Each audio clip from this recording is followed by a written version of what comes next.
start recording and streaming now, so just so you know, we're live. Not that I get many Yeah. viewers, but we'll get there. Um,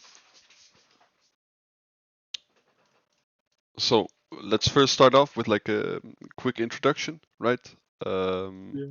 Who you are and what you want to get out of the coach today, and then we can just start going into OPGG review. Yeah.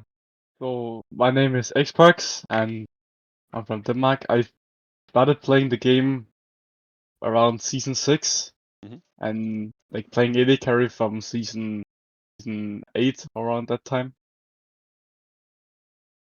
I think like that's my main issue at the moment, I think, is my mid game because I have no idea what I'm supposed to do. Mhm. Mhm. So in especially in this game, we are gonna review like I get a lead early, but I feel like we just as a team don't do anything with it, and we just slowly bleed out from side lanes. Mhm. Mhm. Just not sure how to prevent that. Yeah. I mean, we'll take a look at it in the FOD, right? For Mhm. sure, we'll put some extra focus on the mid game in that case. Yeah, All right. In that case, go join my screen share on Discord. yeah, Are you able to see it? yes. All right, great. So first thing first, right? I see you keep your champion pool relatively small, which is good, right? I mean, there's some variation, of course, right? So Yeah, for example, you play like right here, you play a Draven game in the middle. You have like one Kai'Sa game, um, kind of two Lucian games, a Kog'Maw game, right? There's a lot of like not a lot, but there's some variation as well. So typically Mhm. speaking, you want to keep your champion pool small, which you're kind of doing, but at the same time, you're also doing a bit of the how do you say it, like a bit of random games in Yeah, between. yeah. Is I what it have to looks be like, more right? disciplined. Yeah. Yeah, for sure. Because if you keep your champion pool small, it makes it easy to climb because you're gonna be more practiced on the champs you're playing, which means you're gonna be focusing less on like how to actually play the champ and more you're able to focus more on like the game as a whole, right? Yeah. Um, as for runes, right?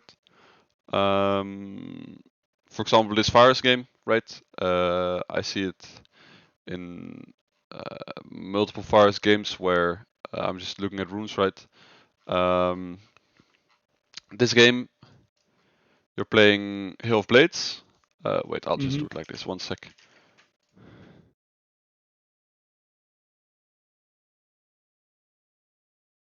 So this game you're playing Hill of Blades with the AP build.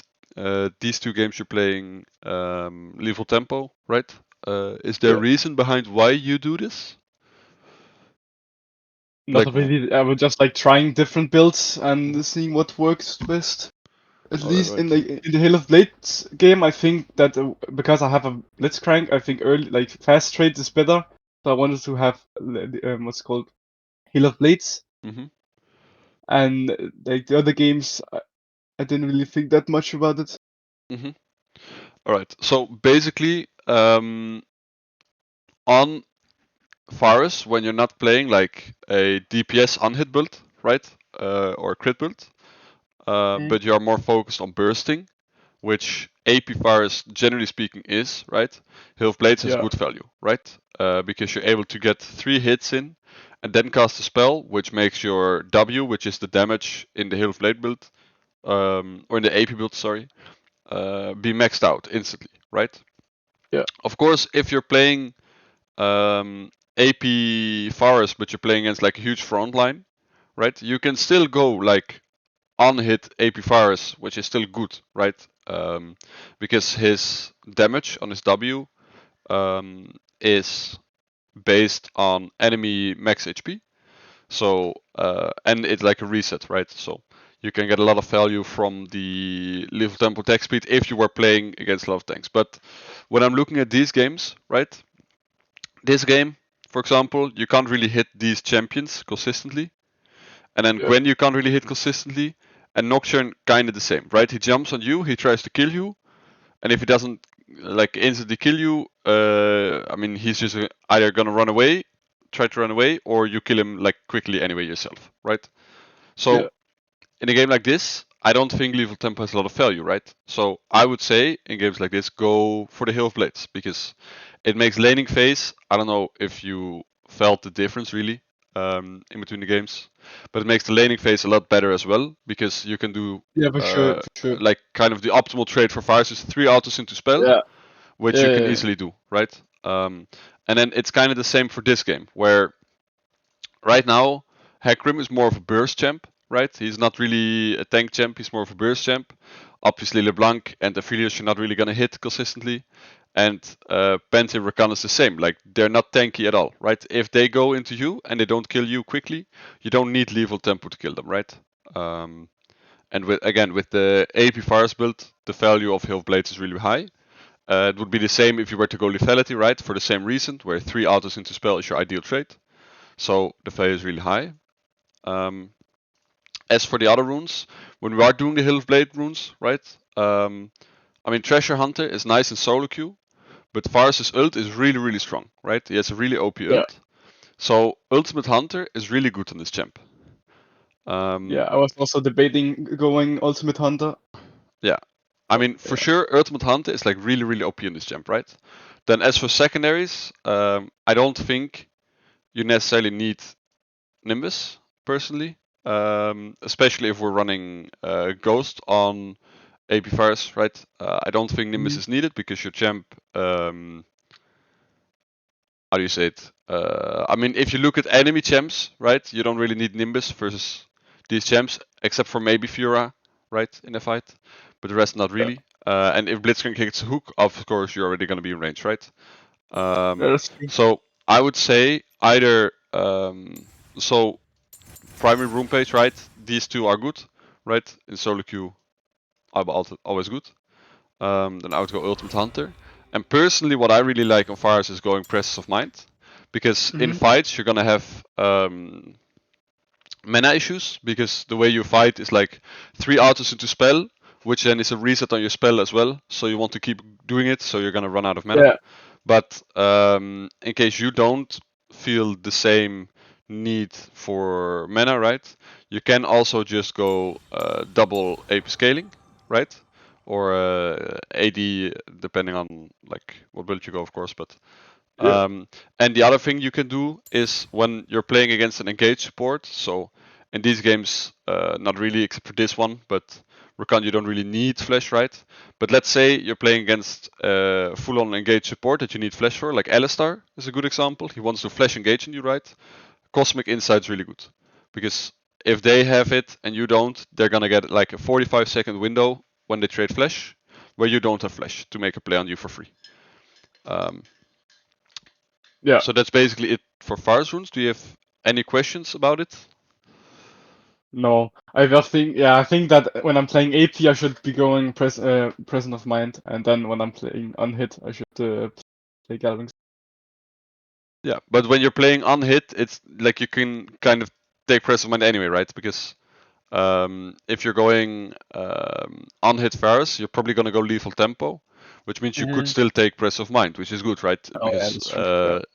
unhit Varus still has the same thing, right? As for your Ezreal, also I saw on Caitlyn you're running Press of Mind. Personally, I don't think it's needed on Caitlyn. Like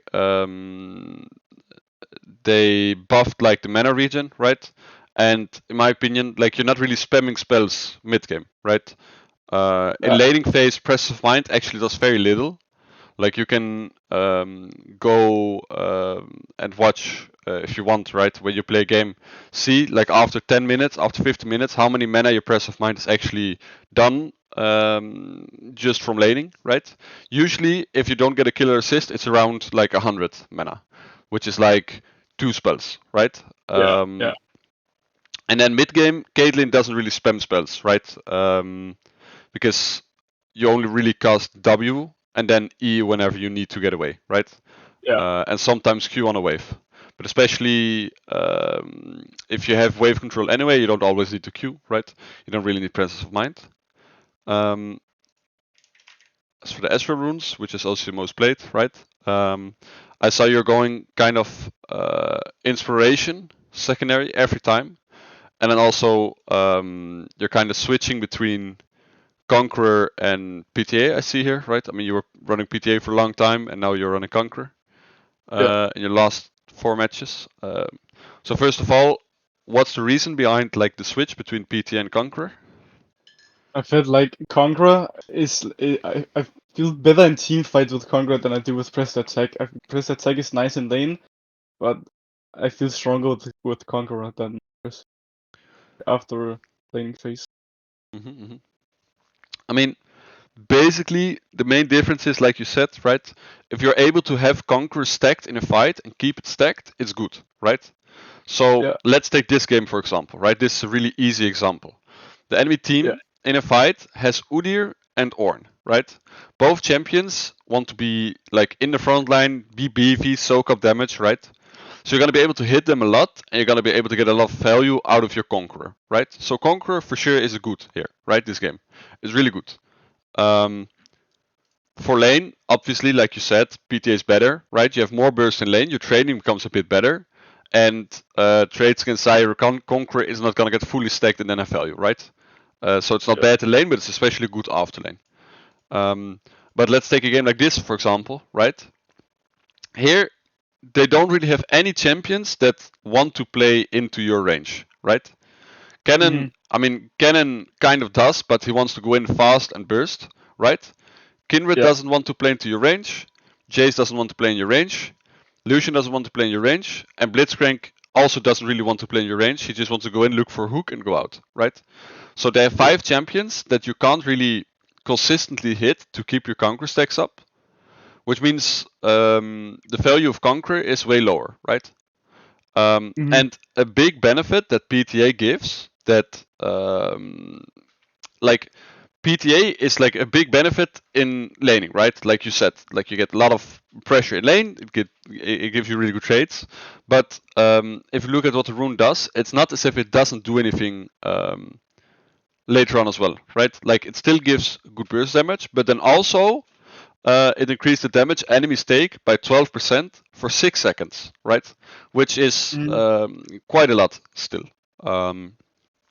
So for sure, Conqueror, like whenever you can take a good Conqueror game, it's good, right?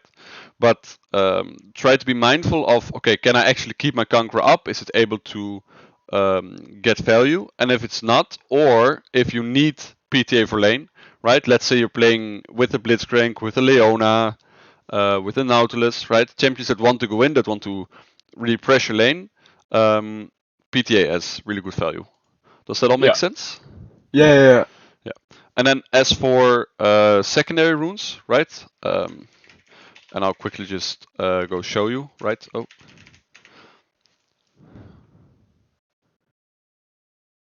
As secondary runes, I see you take inspiration, like not here, but every game afterwards, right? If I go look at like Drektar's rune pages, right? He almost never goes inspiration second, right? In this game he did. He went cookies with Cosmic, which I'm not 100% sure why he did it specifically this game. Maybe he felt the need to have cookies versus this lane because he wants mana sustain early on, right? But apart from that, he basically always goes for sorcery second, right? So the reason behind this is because what he does. So just quick show you. Whenever he's not playing Trinity Force build, right? And that's the important part. When he's not playing Trinity Force build, but he's playing Az's Reaver build, you basically have infinite mana sustain. So he goes for double scaling secondary because you don't really see it a lot in Ezreal, but he has really good AD scalings, right? So double AD scaling has really high value on Ezreal. It gives you a lot of damage, right? Then when he does do Trinity Force build, and I don't know if we can see one in match history here. Yeah, here's one. When he does do Trinity Force build, he does it into and this is also how you determine whether or not to go Trinity Force build or not. Because like when he does do Trinity Force build, right? He goes for mana flow plus Transcendence, mana flow for mana sustain, and the Transcendence because it's the difference maker between having your E in 3 or 2 Qs mid game. As for why he does Trinity Force build, or like when he does Trinity Force build versus S Reaver build, right? You want to do SS Reaver build versus more squishy team comps. So an example of this would be the last game we just looked at, right? Enemy team very squishy, so you are able to burst them down more. The S Reaver build has more damage, more burst, right? And into comps where it's a bit more scrappy team fighting, right? Enemies have some tanks, or you have to like have some health to live, stuff like that. The utility that Trinity Force gives, which is like the movement speed, the health, right, the attack speed, all of that gets more value, right? Because you're able to hit more, you need to run around more to get hits in. You need some health to be able to tank up, to play closer range, right? Yeah. So an example of this would be like this game, right? This game, or not necessarily this game, but this game could be, right? Could be an example of it, where you could consider Trinity Force, right? Of course, in a game like this, I think still Nafori is a bit better because you don't really need the tank stats into these two, and you're not really gonna be able to get hit by the others, right? So I think your build here is fine. But yeah, it's kind of the way you have to think about it. Does that all make sense? Yeah. And the last thing about which is good about the Triforce build versus the other build is like the S Reaver build, you're kind of locked into what you want to build, which is SS Reaver Manimoon into Nafori, right? Or in some cases, not Nafori, but like Duskblade for real hard burst, right? If you really only need to play hard burst. Whereas the Trinity Force build, you're more opened up to go defensive items because you want Trinity Force Manimune, and then your third item can be a defensive item, right? Like you're doing here, right? Where you're playing a Frozen Heart on 4, probably, or on 3, right? So yeah, that's basically it for Ezreal runes builds. Do you have any questions about any of that still? No, it makes sense. All right. Then I would say let's move on to the FUD. So the very first thing I also want to look at, and I don't know if you're familiar with doing it, is I want to look at how we want to play wave 1, 2, 3, right? So before we do that, we have to quickly look at who has priority in this matchup, like who has wave control in this matchup early on. I think we do know because we have a double range. Yeah, we do, right? As long as we don't get hooked level 1, we have wave control. So we for sure have wave control, right? Double ranged. And then one thing to quickly always look at is, does enemy jungle want to early gank bot? Well, actually, if Kindred wants to, like, does she just play around where her stack comes? I mean, basically, because they're playing a Blitzcrank lane and you're playing a mobile sport, right? He could look early on bot. So he could do 3 camps into bot, right? In theory. So that's one thing we have to be mindful of. As for our jungle, does he want to gank early bot? No, he fiddlesticks. No, right? He's fiddle. He doesn't want to. So, with this info in mind, right? How do you think we want to play wave 1, 2, 3? And the important thing to think about is, what do I want to achieve after the third wave, right? So we do something with our waves 1, 2, and 3 to, after the third wave, achieve the goal we want. Well, would we just want to try to get it in front of our turret, so when the timer for Kindred ganking is up, then we can just push in and have prio over the lane? I mean, what you're saying makes sense, right? But on the third wave, it's not really possible, right? What you can do, if you want to dodge the timer to gank, there's 2 things you can do, right? You can either try to slow push wave 1 and 2 together to get a cheater recall on the third, which if you get it off is really good because you're gonna bypass the entire gank time, right? The only risk in doing this is that Kindred can skip some camps to be bot, right, on the time where you want to crash.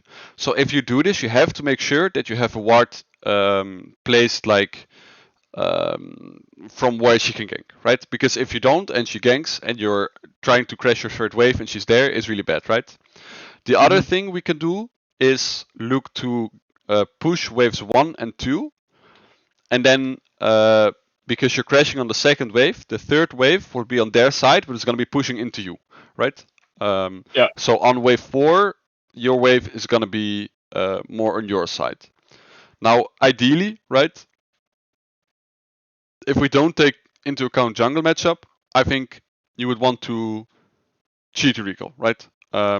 Because the way we get the lane in this lead is not by having it push into us, right? Because it gives Blitzcrank easier timers with hooks. You can't really pressure when the wave's coming into us, right?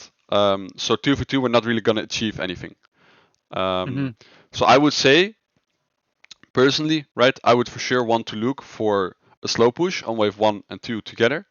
And then on the third wave, we're going to crash it and look for cheater. But like I said, again, the important thing is that we ward for the Kindred gank, because we need to spot her out if she actually goes to go skip camps to gank bot, right?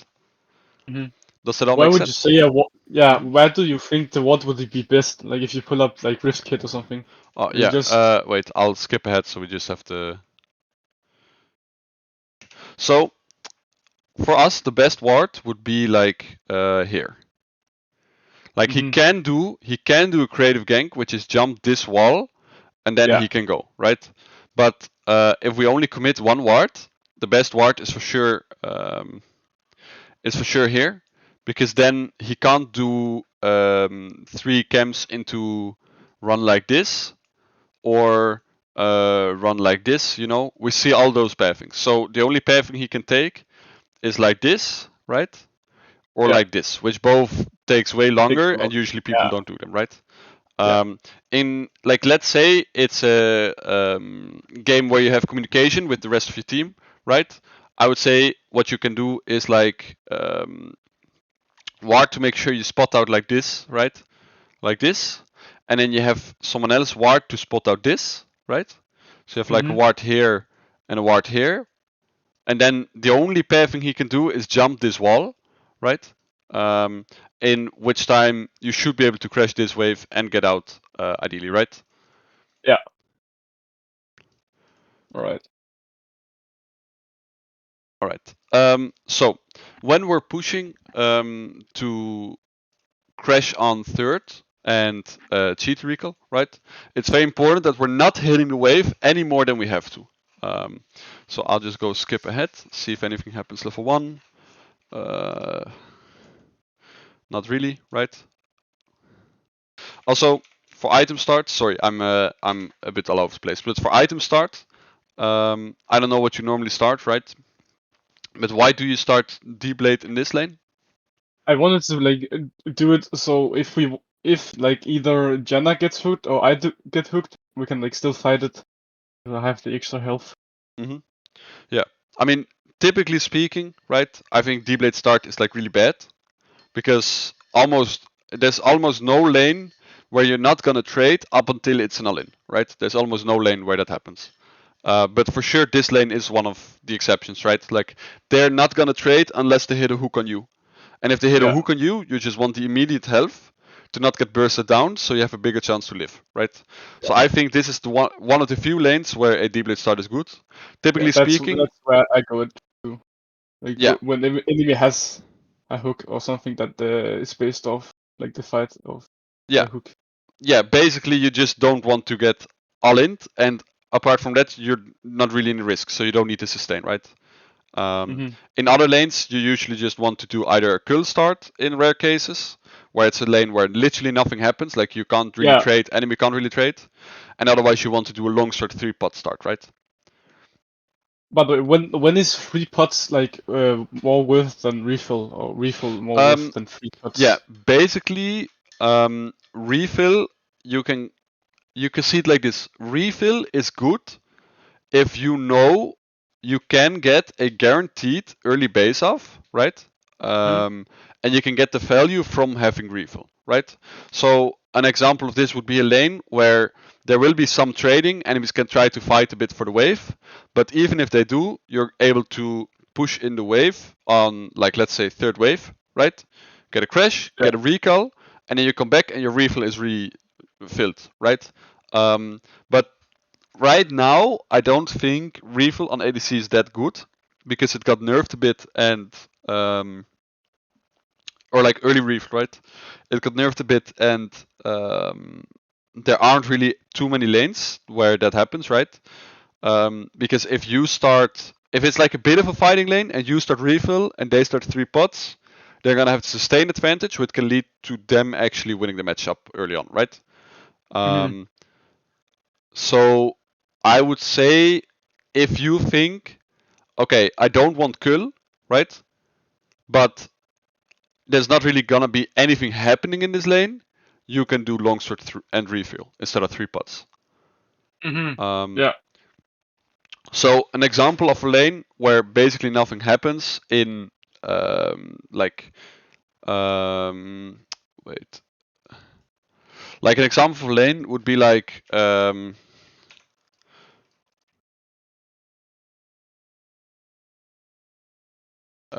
let's see, what do we pair with Braum? I don't know, something like this, right? It's like if you're playing this matchup from both sides, if Leona goes in, he's gonna get traded on, right? If Leona goes in, he's gonna get traded on. It's not good. But Braum can't really go in, right? And you can swap the AD carries as well. It's like this is maybe even easier to see. Like Ezreal can poke a bit for sure, right? But apart from that, none of the champs really do anything proactive in this lane. So this is a bit of a dead lane, which means you can start Cull or longsword refill pot, right? But generally speaking, I would say Cull is better. But let's say you really want to get to your first item as soon as possible, right? Let's say you're playing like I don't know, static shift Ezreal. And like I really need to get to my first item because on one item I'm really strong, right? I will get perma shove and we can do stuff. Then you can go longsword instead of Cull, right? Does that make sense? Yeah. All right. Okay, so we go for an invade level 1. Just skipping over a bit. Did anything like big happen in this level 1 that we need to review? Okay, I guess there's a bit of a fight. Yeah, but nothing happens. Nothing really, right? Yeah.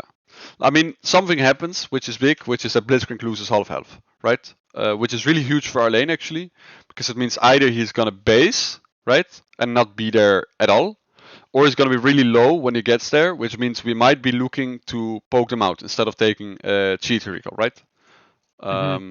So it is actually a pretty big change for our lane. So if they okay, so we go to lane, right? Okay, he doesn't base. We see he doesn't base, right? Yeah. But if he had based, we could have, for example, played in front of the wave to deny the first 3 minions of XP to Lucian, because there's no threat on you, right? You're not in the risk of getting hooked if Blitz is not there, so you could have looked to deny minions. So in this lane, right, if our objective is to slow push 3 waves into cheater, or slow push 3 waves into punish their bot, right? Should we or should we not leash? We shouldn't leash. Yeah, for sure, right? I fucking hate leashing, but I just feel obligated to do it anyway. I mean, because leashing in some lanes, it doesn't really impact your lane that much, right? Sure. But in this lane, it's really important that we are on the wave immediately, because now what will happen? Lucian starts in lane, right? And he's already hitting minions, right? Which means even when we get back to the lane, right? Our minions are already gonna be damaged. So even if we get control back afterwards, our slow push is never gonna be as healthy and as big as we wanted it to be, right? Because we want to slow push like 3 waves, sorry, into crash to create like a big wave that we can either base on or punish on, right? Yeah. And now we also have to hit minions instead of going slow on minions and trying to punish Lucian for walking up, right? Because we need to establish control in the lane again. Yeah. We lose a minion here. Yeah. And also really important, Ezreal, like if your first Q doesn't hit, it's really, really big. Because Ezreal passive early game is really, really OP, but you have to keep it up, right? You have to keep hitting your Q to keep it up. So and this lane normally, right? If the lane goes how it should go, you're not looking to keep up passive stacks because they're not going to walk up for last hits because they can't, and you can punish even without passive stacks, and then you don't want to shove the wave harder than you have to. You don't want to waste mana, right? But if it's a fighting lane, or if this happens where they will be able to play early game and they will be able to try and get control, and they're going to contest you on it, right? If you have your passive stacked, there's no way they ever win a longer trade because you're just going to get so much value from the attack speed, right? So that's why it's really important to not just drop your stacks early game.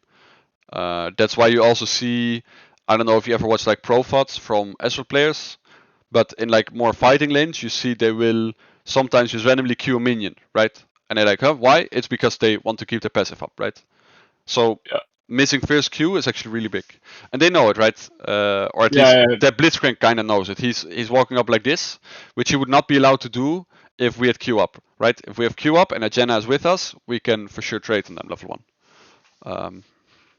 Also, this is the game we talked about, right? If you have PTA instead of Conqueror, you're even scarier early game, right? Because Q auto auto or auto Q auto will do the bonus damage from PTA.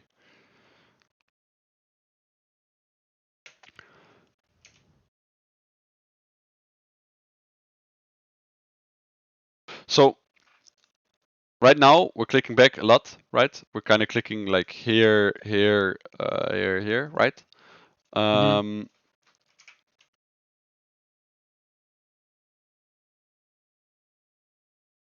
If we are scared of Blitz, right? We don't have to click like to this area, right? Because Blitz is in this bush, right? He's like right here. These minions, they're not gonna die anytime soon, right? And we have 2 range champions, and if they run into us, we have exhaust, right? So if Jenna, right? If Jenna has tornado up, which he kind of doesn't here because he wasted, but if Jenna has tornado up, we're always allowed to just play here because if Blitz starts running up, Jenna just tornadoes him, you get a trade on him, and level 1 Blitzcrank Lucian, it's not that strong, right? Even if he hits the hook, if it's on your side of the lane, right? If he runs up like this to hit the hook here, then afterwards he's gonna go out and you're gonna get a lot of trading into him, right? Because he's a melee champ, you 2 range champs, you can perma hit. And the same for Lucian, right? Lucian, he was playing first strike as well in this game. So when he walks up, he can do like W auto, right? And then that's kind of like his strong trading over. And then our champ, obviously with Q, and especially with passive checked, right? We just win the longer trade afterwards. So don't have to be as scared as we're playing. But anyway, it's fine, right? We respect the blitz. And now when these minions are here, we don't have to show any respect anymore, right? We just want to push the wave now, get control, get level 2 first. What's really important is that we spam Q on wave now, right? Whenever possible. So we want to perma auto and just Q here already. Because we want to make sure they don't hit level 2 first. Because if they hit level 2 first, they actually have a window to play on you, right? Blitz can run forward. You can like flash auto one of you, get a trade in, Lucian dashes in, they get like a lot of damage, right? You probably have to flash out, or Jen has to flash out, and then it's bad, right? And he should be playing share item as well, which he is. So they get 2 shares on this wave as well, right? And now they have control of the lane, right? Now we have to respect.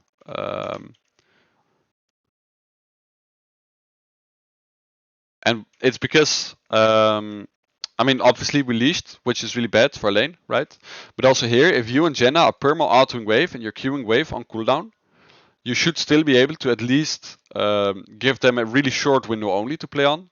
But because right here we trade on them instead of like you do 1 auto on him, we don't queue at all, right? Up until here. because of all of that, and they're hitting minions, right? They get level 2 like way first, and now we have to run away, right? I mean, now we kind of have to run away already, right? We can last hit this minion maybe still, but we should just walk back because we're never gonna, like, this is the minion they hit 2 on, right? After they kill this minion, they're gonna run up, right? Run up and pressure you and look for a hook, right? And the more we damage minions now, the higher the chance we're gonna lose them. Because if we start hitting minions now, right? When the next wave, or not the next wave, but like when this wave is still here, right? They can play on it, they can run up, and then when they hit the turret, they're gonna have pressure with Blitz hook, and it's not gonna be good, right? So we don't need to hit minions right now. Okay. And yeah, this is the. Sorry. Yeah, go ahead. Yeah, we are lucky that he missed his Q. Like, yeah, for sure, right? Because this is the window, and we're not in a position to respect it, right? And they even misplayed a bit because this guy, look, they already have control of the lane, and look at where Blitzcrank is walking, right? He's walking away. Yeah. He has no reason to play back right now. He's allowed to click up and do whatever he wants, right? One thing, for example, like good supports do, is they will walk up. Then when they want to make the flash play, instead of just flash playing, they walk back a bit and then they flash hook to give you like a false sense of security where it's like, oh, he's running away. No, he's not actually, right? He's making a play. He's baiting you in. But this guy is not doing that, right? Obviously, he's just not walking up when he shoot. That's why he has to flash hook and then Jenna, of course, with a good touch, right? Which kind of averts the whole risk you had. But still, our lane state is far from ideal, right? Because we would have wanted to have a slow push right now, sitting like here, stacking it with this wave, and then crashing it, right? And then either getting poke in on that wave, but we're playing Ezreal Jenna, we're not playing Ezreal Karma, so it's a bit harder. And enemy jungle could gank, right? Normally. Actually, let's see, did their jungle show where he started? I mean, he probably started topside, right? Given the fact that we didn't see him on the ward. And yeah, now kind of the thing we wanted to avoid happens because enemy jungle will be bot side, but this wave is gonna crash here and it's gonna bounce into them, right? So on wave 4 or wave 5, we have to crash. One of these two, we have to crash, right? And on that wave, if our jungle is not there, which in solo queue usually they're not, right? They have a gank timer on you, and they can actually look to punish, right?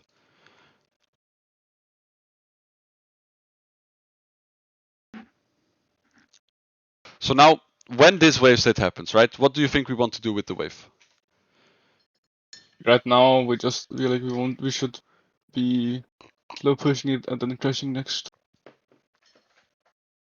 I mean, whether or not you crash next or the one after, right? Because this is the third wave, so we can crash either on 4 or 5 with a slow push. Whether or not we do that, we want to go slow on these minions anyway, right? Because if we push these harder, the only thing it's gonna do is that a slow push is, instead of gonna sit here, is gonna sit here, which is riskier for us, right?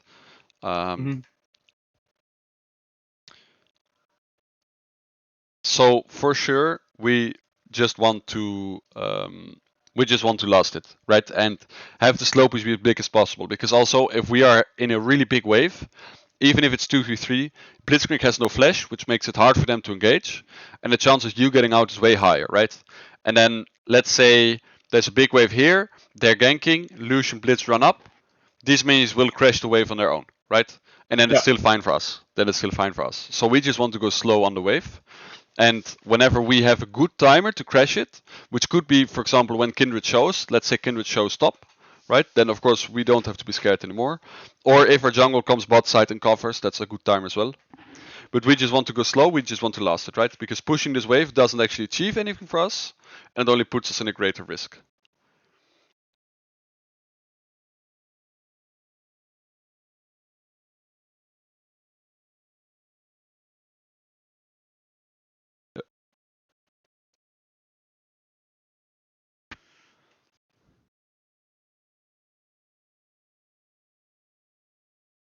Okay. I mean, hook is down, but we can't really punish, right? Because they're respecting that you can run away. But also, we have to respect like the angle from here, right? Kindred can do whatever she wants. We have no vision. Like all of this is dark, right? So he can gank from wherever he wants. He can gank from here, He could even, like if he's really frisky, he could jump the wall like this, right? And he can gank. So right now we for sure have to be careful. And that's why if we go slow on the wave, it's gonna sit like here for a longer time, which makes it harder for them to gank, right? On this wave, like if we didn't hit at all, right? This wave is now here, would be here, right? Would be here. And then if we don't hit at all when the wave is here, it's gonna sit here for quite some time because it's cannon minion, right? Like cannon minion takes a long time to die.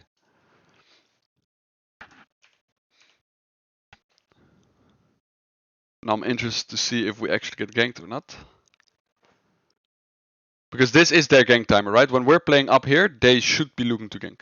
So also, like, I don't know if you did it because of Blitz Hook or because you're scared of Kindred, right? But it's really good that when you hit the W here, you don't E in. Because normally that's like the combo you would want to look for, right? For most damage. Yeah. But it's good that you don't E in, right? Because we want to keep our E up because we don't want to get ganked. And it's same here, right? Normally, if we know enemy Kindred is not here, we should just E forward on him and take a really good trade, right? Because what he's doing is illegal. But the fact that he's doing this while his blitz is here with no hook, to me says, okay, well there is someone here. He's trying to bait us in, right? And we know Kindred should be bot side if he did top to bot clear, so we shouldn't be looking to E in here, right? Yeah. But yeah, for sure, like the way he's trading, let's say Kindred is not here, this is not allowed, right? You're allowed to just E in, auto, Q auto, right? Get a good trade. He's never going to be able to trade the same back because you're level 3, he's level 2. Down. And also, we are going to crash the wave, right? So if, let's say, Kindred shows stop right now, we can crash this wave and take a reset, and this guy's going to be lower health, right? Which is always good for us. Yeah. Yeah. And now something really awkward happens, right? Because we go so fast on the wave that on this wave, right, we don't do it fast enough to instantly crash it, right? Because we're like also trading and we're also like dodging spells. But we push it in a way that this wave now is gonna crash like under enemy turret here when enemy wave is arriving as well. Which creates this really awkward scenario where you can't really do anything. You want to push this wave because these minions are still going to be whacking the wave. But it's going to be really close to the turret. So they can safely last with all of these minions. You're at a huge risk, right? Because we're standing, we have to stand up all the way like on this side of the line to be able to hit minions. And enemy Kindred can just come like this, right? So this is kind of the worst scenario for us, wave state. And then here, on this wave state, right? When we get here, we should always look to crash, if possible, right? We just try to crash, right? Kindred can already be here, right? So Jenna can drop a ward if he has one. If he doesn't, I don't know what he used it on. You can drop a ward, right? And then we just have to crash this. We have to crash this. Yeah. So our Qs, right? Here we try to Q Lucian, and this is gonna miss, right? The whole wave, which is really big because again, it puts your Q on a longer cooldown and you don't get your passive, right? Which makes you crash way slower. Which is not what we want, right? We want to crash as soon as possible. And then, I don't know what enemy jungle is doing if he isn't ganking on this wave, right? But for sure, he should have been here, right?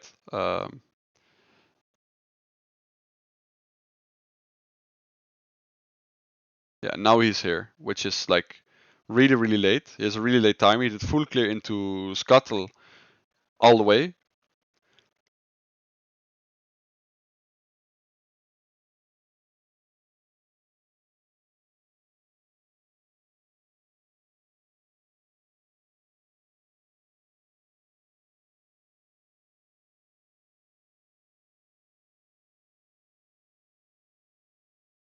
I mean, if we are taking the fight, right, which we are, because we weren't running away in time. So this is all good. What you're doing, right, is just running up. You're queuing him instantly, getting auto W auto in, right? This is good. This is good. So far, it's good. The exhaust good as well. Lucian goes in, wants to burst. I guess he has cleanse, so the exhaust isn't the best because you don't really care about forcing his cleanse, right? With exhaust. But if he didn't have cleanse, it would be really good to exhaust like this, right? But then here, of course, we want to E on the on the blitz. But I think if we're taking the fight anyway, which we are, right? On this hook, we just E onto him, right? We E like this. Yeah. And then we're able to kill him. He has to go out. We can turn on Lucian, right? Lucian won't be able to chase your Jenna. And then this guy also has no flash, so you probably just kill him, right? You probably just kill him right here. And even afterwards still, I mean, when we go in like this, I think just commit on the kill. Because it means Jenna can run away and you at least get this guy, right? Yeah. And you have to ward for the bush. You know he has no flash, so there's no way he actually gets out. You just have to auto him 3 times and then he's dead, right? Mm-hmm. Which you should be able to do, given the fact your passive is also almost fully stacked. And Conquer is stacked as well. So you're really strong actually at that point.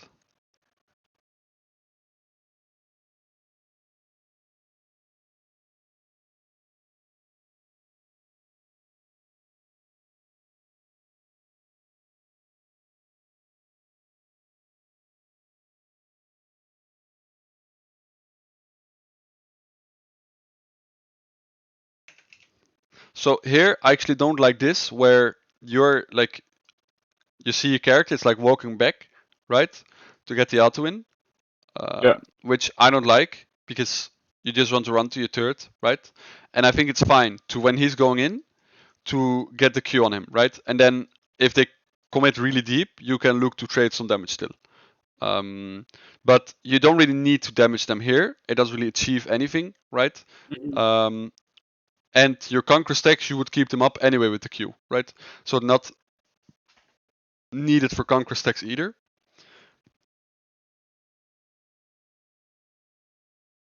And then here, right, when they're doing like this, you can just throw Q, right? If you want to damage, but here I don't think we want to damage at all, right? Realistically, we're not gonna kill this guy ever, because there's no way he should be overcommitting in a way that he dies, right? And then you hit all your spells, which does good damage, so you get close. But like this guy, like this Kindred, should never be able to die, right? So after all of this happens, right? What do we want to do now? I think just back to try to break freeze afterwards. Yeah, I think the same. You just take the recall here. Fiddlesticks is not on your side, right? Sure, Kindred got chunked really low, but you're way like you're not full mana, you're not full health at all. Like you're low as well, right? So we don't really want to run up and try to crash this wave. So we just base and take the like the sad recall, right? We can buy like refill plus. Actually, refill's not that good this lane, so we can just buy like random tier. Yeah. And I guess you go for like the cheeky attempt on him, right? Which, if this works, obviously it's good, right? But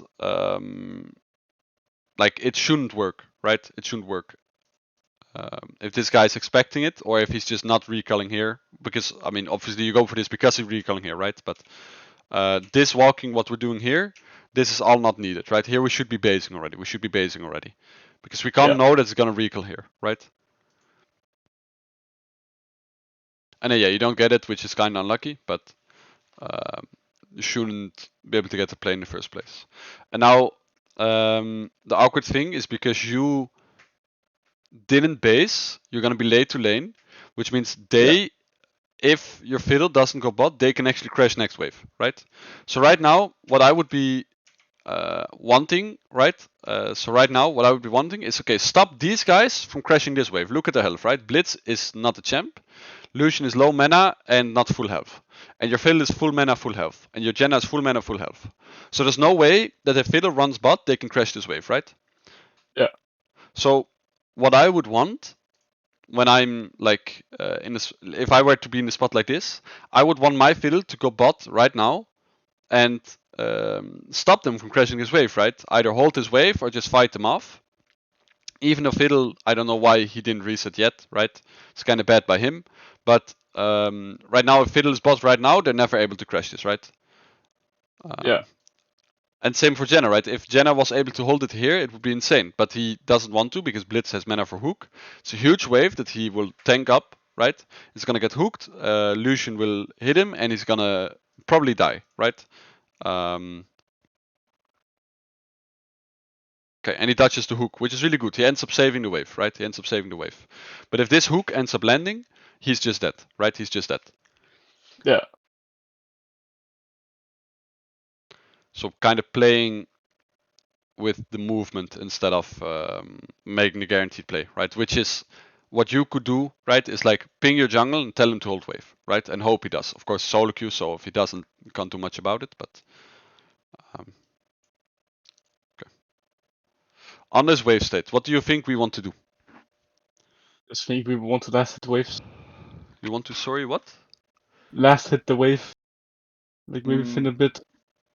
Yeah, Like, you can for and sure. we just freeze it and then maybe Fiddle can combat. Okay, so the thing is, right now, Fiddle, he's a champ that doesn't really want to skip camps. He wants to full clear and then look for something, right? Ideally. And he has this camp, and this camp that he's gonna want to clear. So it's gonna be a long time before Fiddle comes bot. And if we're holding a big wave, right? If we're freezing a wave, 2v2, they should be able to push it in. Like look at your Janna's health, right? And you're also not really strong, so they should be able to look for crash. Sorry. They should be able to look for a crash, right? So I think we want to thin this wave a bit to not make it too big a crash. So this is fine, right? And then we can thin the wave a bit more, get like 2 minions more, and then just let all these minions die and let it go into your turret. And then we can start like either a even wave, which I don't think is ideal, or we can just start a slow push again. So if we start a slow push on this side, it's good for us because on the slow push, enemy bot can't play, right? They can't really do anything. And then on the timer that you want to crash your slow push, your jungle should have done his camps, should be base, and can open up through bot again. And you can look, for example, for dragon, or you can look to take a recall, right, on the crash, or you can look to if you get good trades in somehow, like let's say they messed up, you can maybe look for dive as well, right? So yeah, thinning this is fine, right? Again, thinning is fine. Don't want the crash to be too big. And now we just stop hitting. We just let these minions go in, right?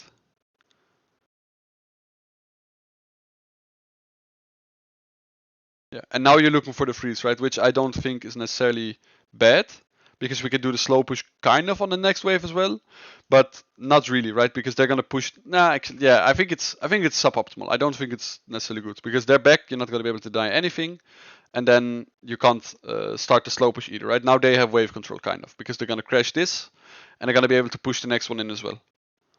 Yeah. Also, on spots like these where you're playing as Blitz, it's always good to ping that Blitzcrank is missing, right? Yeah. Not just Blitzcrank, like any support that can roam, right? Which is basically everything that is not Yumi.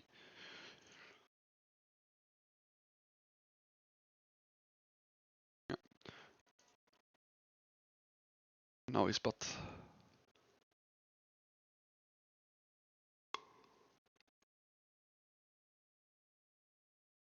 Now, a trick you can do, or it's not really a trick, but like a way to manipulate the wave to be more on your side, what you can do on his minions, they don't really have any pressure on the turret, right? They're Blitzcrank Lucian. They have to run up like really far to be able to do anything.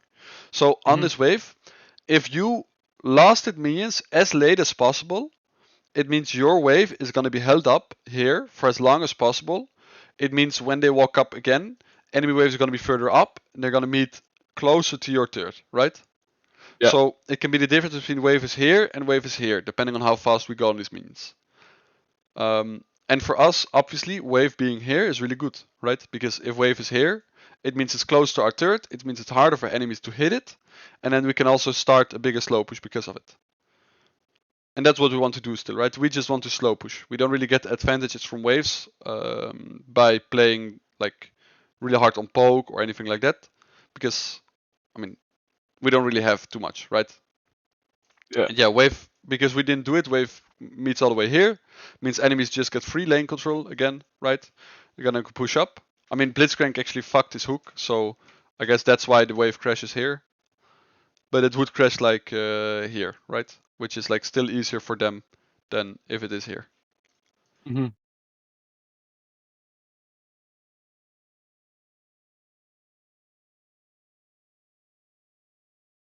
And this wave, like, you kind of hit because you want to get control back, but it's awkward, right? Because you have to hit wave first, but then Lucian can hit wave as well, and Blitz can wait his hook timer. So for sure, ideally we want our waves to be here when we start, because then we don't have to hit wave. It's gonna push them either way. Lucian had to walk up further. It's still the same point, right? But it's really, really important for us because you can immediately see the result of what happens when the wave is further up. What happens is, well, Lucian is able to just clear it, which means Blitz gets hook timers. And this guy's like perma missing his hook, right? But if he hits this hook once, like this hook hits on Jenna, Jenna is like dead, right? Mm-hmm. Like if he actually hits this.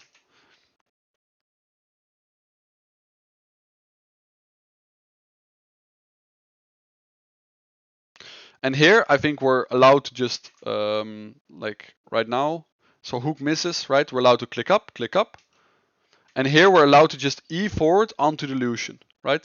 Yeah. Instead of queuing, we just E forward, make it easy for ourselves. E auto, when he E's away, we queue him, right? Yeah. That way we guarantee that we actually hit our spell. And we get like a trade on the more relevant target as well, because we'd rather poke down Lucian than that we poke down Blitz, right? Mm-hmm. Yeah, and now the same happens, right? Where we can't really do anything on the wave because, I mean, what you're doing is right? You're looking to poke Blitz. If anything, you're allowed to be a bit more up, right? Right here, when he walks up, you're allowed to auto him, right? You're clicking like back when he's walking up to like hit minions, but we still have these minions to play behind, right? So if we're standing like here, if we stand like right here, we can auto him, like W auto him even, right? Punish him harder, which is like what we want to do, right? But we can't really get control of the wave that easily, because they're just clearing it, right? And like cues like these are good, right? Like he's walking up too disrespectfully, we're allowed to trade, right? Okay. Now our jungle's coming bot, right? We saw enemy jungle cross to bot kind of as well. So he might come bot, right? But it looks like he's doing like this, right? Mm-hmm. Which could be a bait, he could be running straight bot. So it's important to think about, do we win the 3v3, right? So in this case, what do you think? Do you win the 3v3? Basic is not really 6-shot, and like a lot of his damage comes from ult now. So like, I think we only win if they miss their abilities. Because Janna is basically dead from one combo. Mm-hmm. I mean, I think for sure if Jenna gets hooked, it's hard, right? 3v3, ideally we don't really fight because it's easy to hook Fiddle out of his W, it's easy to hook Jenna, right? But if it's not 3v3, if it's 3v2, obviously it's like a big lead for you, right? And Fiddle is strong as well. Like you just press tab and you saw that Fiddle has like good items, so it's quite strong. So here I don't like here it's like sure, Kindred could be bot, but probably he's not, right? Because we saw him walk to scams and he was like doing a lot of random shit in our top side. So probably like this camp should be up, this camp should be up, so he should be on his walls, right? So here we're allowed to kind of do whatever we want because our fiddle is here. But how do you think we should play it to make sure that the gank goes through? Maybe stand like further down instead of me going up in the lane, like going to the rather than going left, then go like down to the bushes.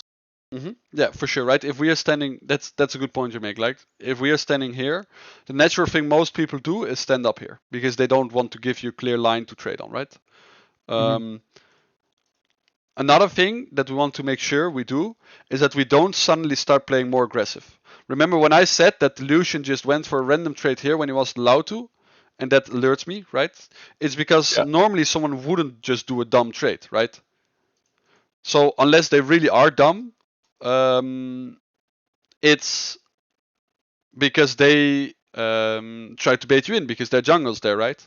And the same goes if you suddenly start playing up now when you haven't really been playing up all lane, right? You haven't been playing really aggressive, and now you start playing really aggressive. Enemy bot will be like, "Hey, what's going on? Right? Why is he walking up?" So they're probably gonna like click back, right? Be more scared because you're suddenly playing really aggro, right? So for sure right now, because we're clicking here, these guys are clicking more here, so your point is good, right? But now Blitz is running up and going for our in, which is perfect for us, right? Perfect for us because our jungle is right there.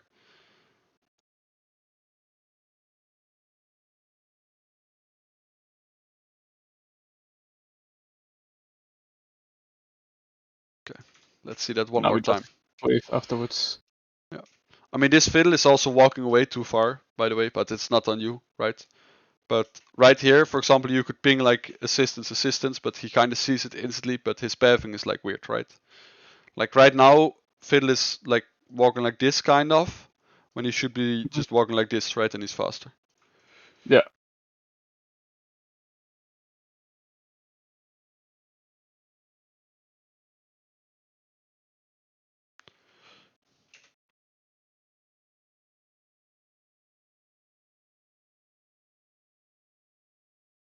I think here you just prioritize killing Lucian. Because there's no risk on your Jenna from Blitz. Blitz is never gonna kill this Jenna, right? You can follow him with your E, and then Phil can take this pathing and he's never gonna get out, right? He's never gonna get out, even with Flash. So I think here you prioritize killing Lucian, because that means he's gonna drop the full, like not the full wave, because it's gonna wave, but he's gonna drop minions, right? And then if Blitz is still in a bad spot afterwards, you can just have either Fiddle or you run him down and kill him, right? Yeah. But for sure, we guarantee the kill on Lucian first. Yeah, and now he lives, right? Which is still good, right? It's still really good, but it could be better. It could be better. And let's see. And also this wave, he's gonna be allowed to catch. Normally, what we would want to do, right, is now when he's low and Blitz is dead, we want to pressure him off, right? We want to run up, want to pressure him off the wave, make sure he loses all of this. But like we said, Kindred had these camps up, right? So Kindred should be around bot, so we're not actually allowed to do anything. That's why he's staying as well. Like he knows he's allowed to stay, because his jungle is around. And now he doesn't lose the wave, right? Which he would have lost at least a big part of. He would have at least lost cannon, right? If we had killed him. And probably the whole wave, right? Mm-hmm.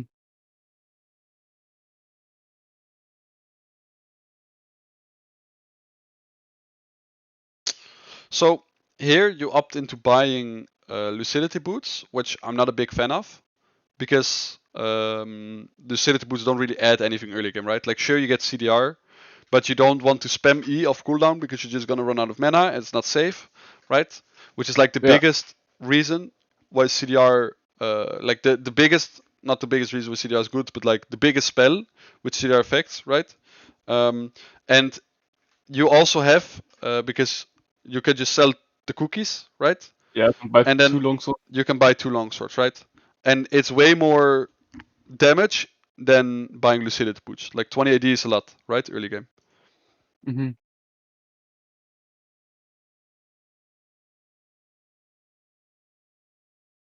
This is good, by the way. You're walking to lane and you're looking around. It's really good to see what's going on the map.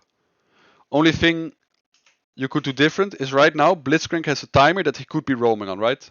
Blitzcrank could have went from base and he could have ran like this, like this, like this to dive top, right?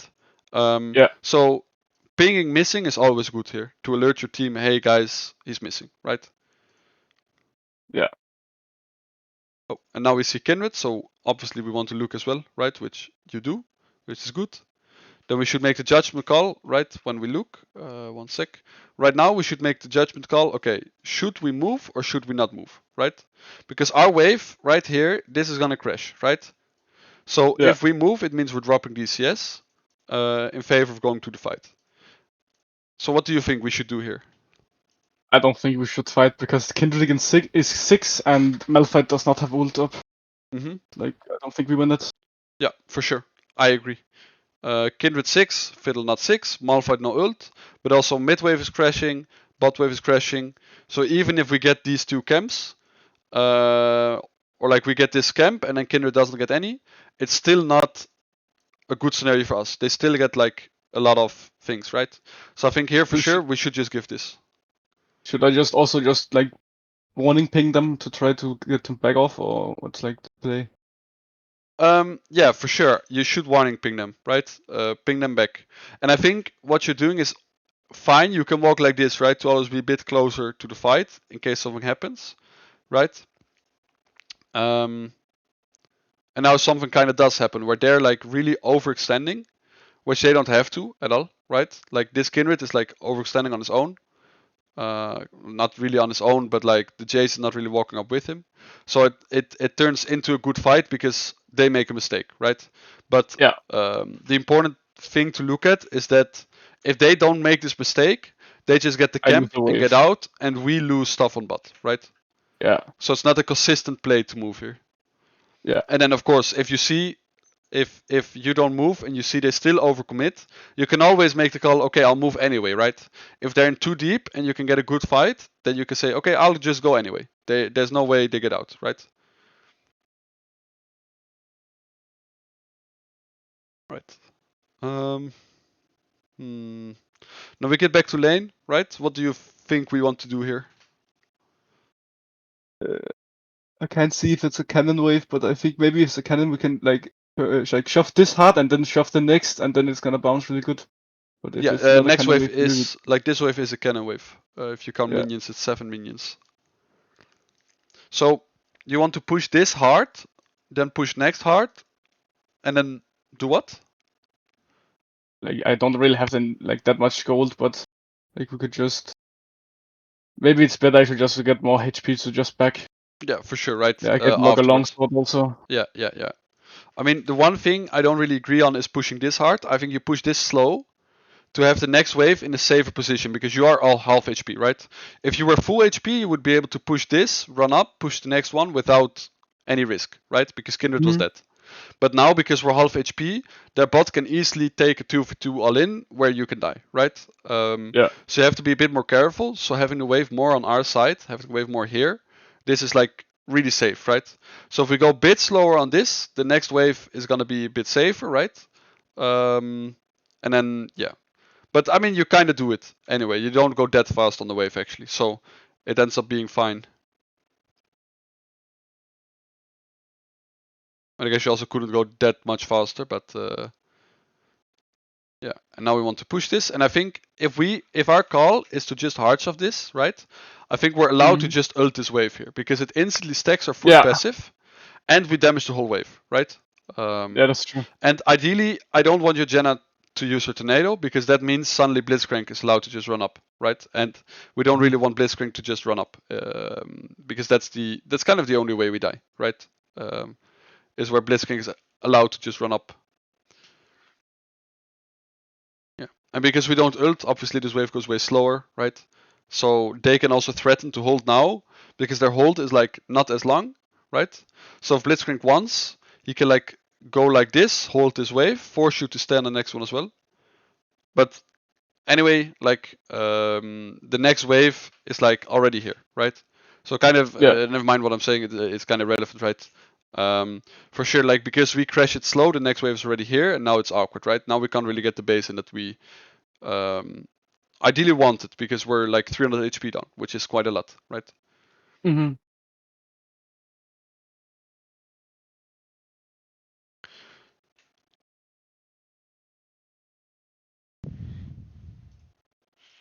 Yeah. And now the thing we want to avoid is that the wave gets stuck in this position again, right? That's what we want to avoid. Our jungle stops out right now. Our mid has no ult, has to go mid. So there's no one to really bail us out if we have a wave like this. And it sets up enemy Kindred to be able to gank, right? And sure, we have a pink ward here, but if Kindred shows up, clears your pink, then suddenly you have to respect a lot, right? Because, well, this wave is stuck, right? This wave is stuck, and you can't walk up to push it in because Kindred can come. So it's not ideal. So these hits that we're doing, right? They're good for them. Because if they don't touch the wave, like if we're hitting here and they don't touch the wave at all, the wave is gonna be in this position, right? Mm-hmm.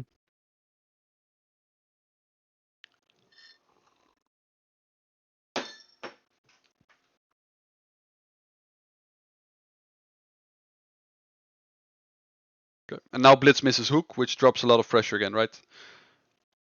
Oh, and Lucian drops ult, which drops a lot of pressure. So now we're just allowed to do what we want with the wave 2v2. Which at this point, right? Like when we're hitting here, like when the wave is like this, after we hit, we have to push this, right?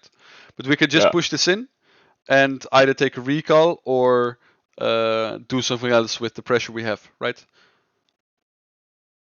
I think it's here where I go for a really greedy play. Yeah. Let's see. I mean, I'm just thinking about this ult, right? I think this ult, I mean, you're kind of doing the like the Ezreal height thing where you walk into bush and instantly ult, right? Which is like a good trick. because usually people aren't like expecting you to do it. So only thing is I would angle it like this, which I don't know if you do, right? Yeah, you kind of do. Yeah, you angle it like I would angle it, which is fine, right? It's a good angle. You hit the blitz, which is fine as well because we're not really looking to do anything right now.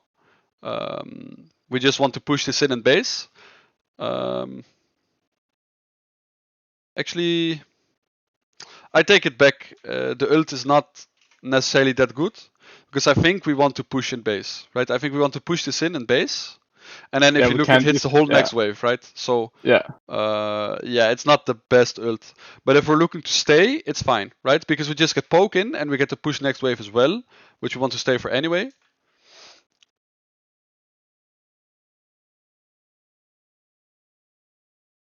I mean, the question is, do we actually want to base, right?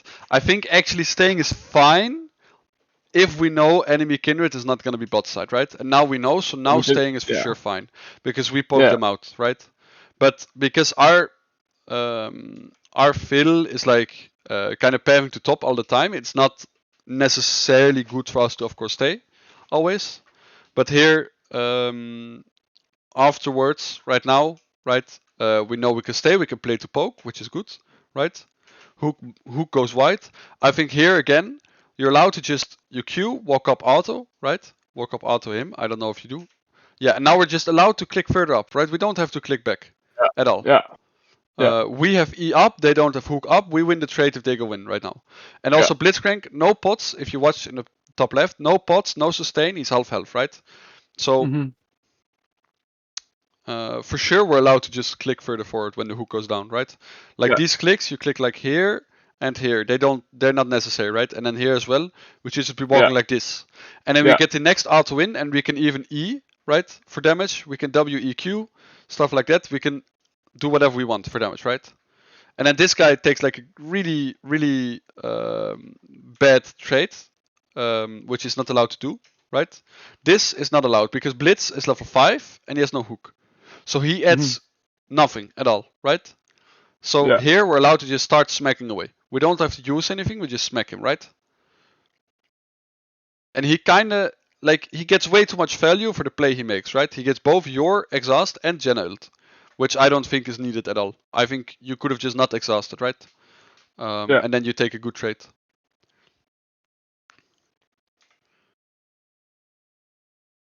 And then here for sure, I would want to look to dive, if possible. But we don't have Fiddle ult, which makes it a bit awkward, and that guy is on Drake as well. But if you have Fiddle ult, for sure, I would want to dive here. But 2 for 2 even, we can put on so much pressure, right?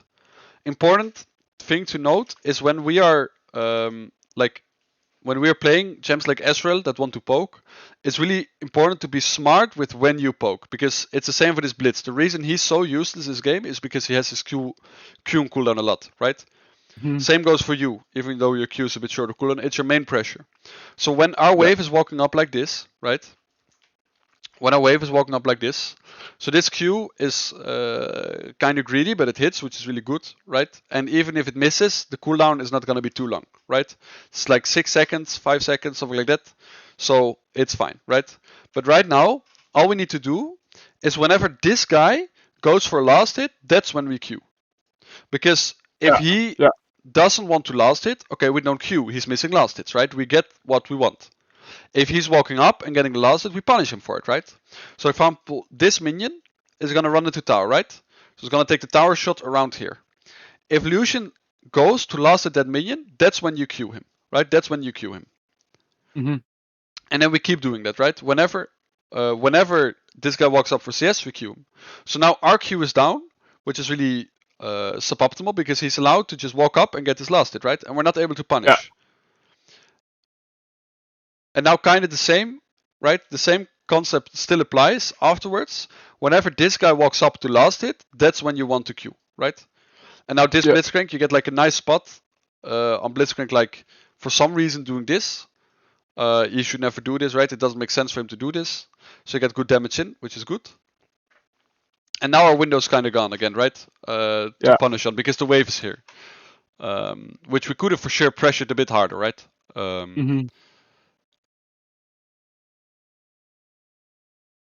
Yeah, and normally if he doesn't walk up like this, you can just W auto tower, right, for damage.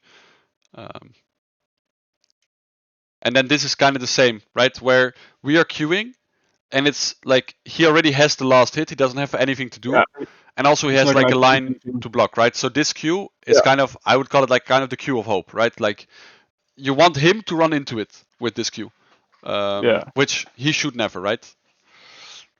Oh, okay. I mean, it looks really fancy, but I think it could have been a bit But simpler. it's really greedy. It's really greedy.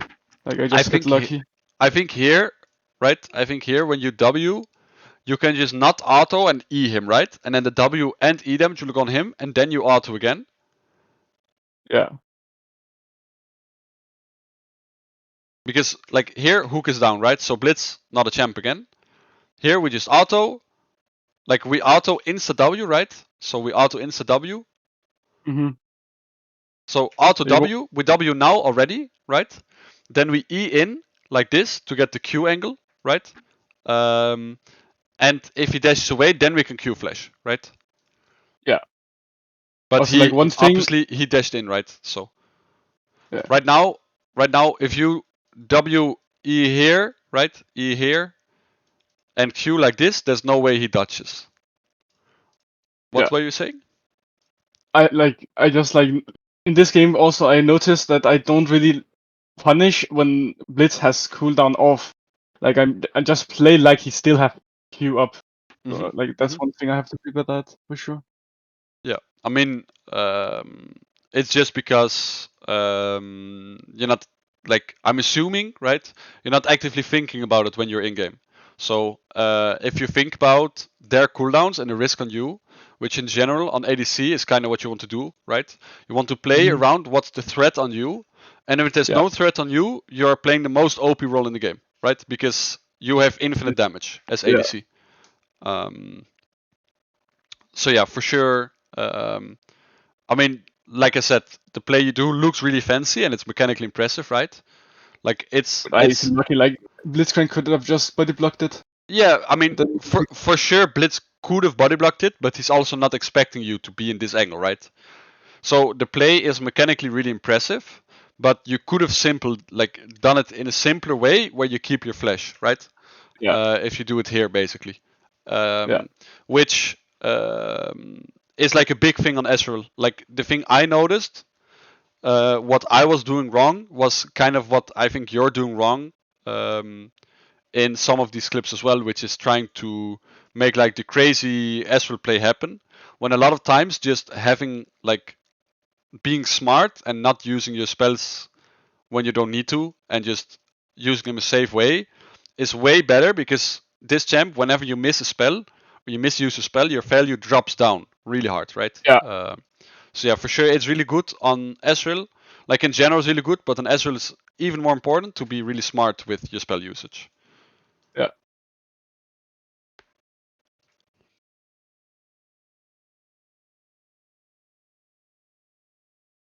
Okay, and now we kind of greed for the plate, which I think is fine, but you don't have to hit it all the way. So what you can do is here you W auto, right? You W, and then I mean, walk you away. cancel auto, you auto, it goes down to this HP. I mean, you do have to do one more auto, because otherwise you just let your Jenna do it all and she's gonna be like not safe. But now you just walk away, right? We don't need to walk up again, because minions are gonna finish this off. Yeah.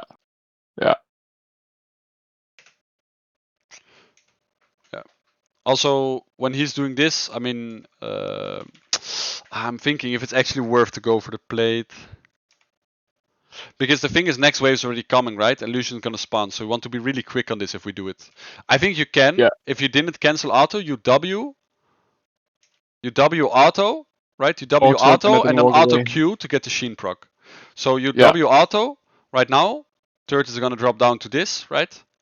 And then you auto Q, so turrets are gonna drop down give me even 2 more. seconds, I have to open the door. Yeah, sure.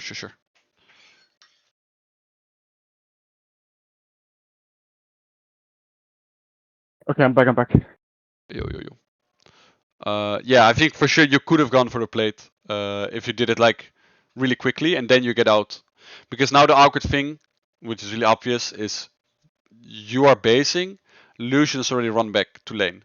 So when he gets back, he gets to push in his wave, you're gonna lose out on CS, even though you are the one that solo killed him, right? Yeah.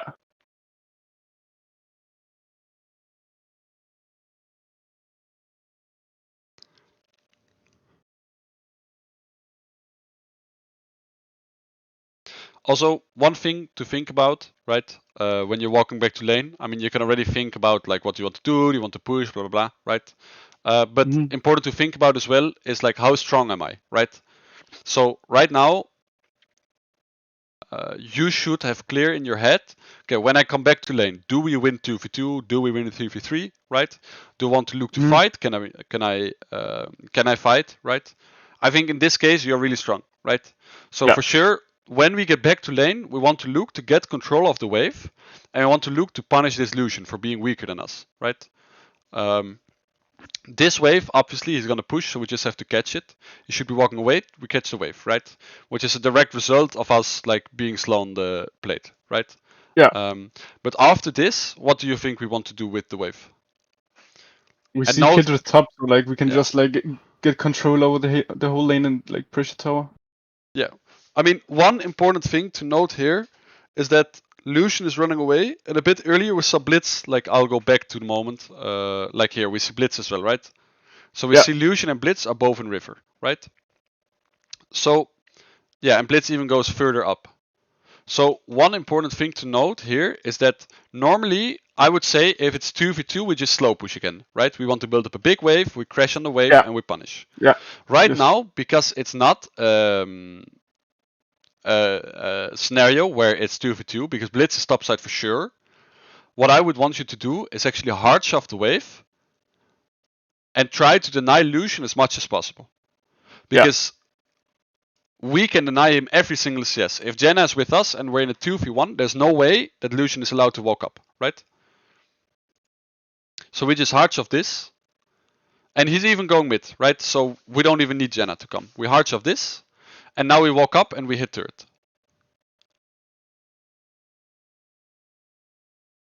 Yeah. And one... Oh, shit. I accidentally clicked like really far up.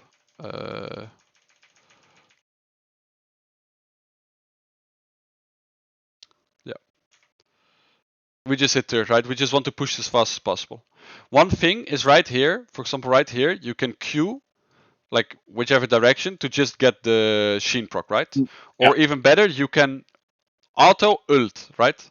Do you know about the mechanic where if your auto's on the way and you cast a spell, you still get the Sheen proc? No, I didn't know about that. Okay, that's a really handy thing to know. Like your auto didn't hit yet. If you cast a spell now, this auto tech is gonna proc Sheen because your Sheen before the hit, like when the hit registers, that's when the Sheen proc gets applied, not when you throw it. So right here, what would be the fastest way to do it is when this auto is on the way, you just ult the next wave, instantly stack up your passive, already push next wave partially as well, right? And then you just keep on hitting this, right?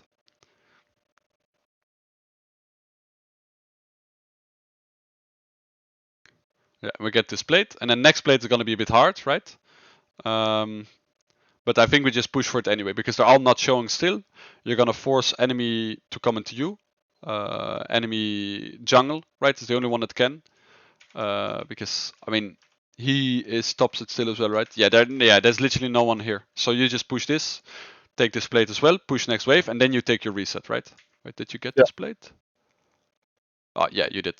So you just push this wave and then you take your reset, right? Very simple, nothing too hard. And then when you get off your reset, now you're really fat, right? So right now you should already be thinking about what do I want to do when I get off my reset, right?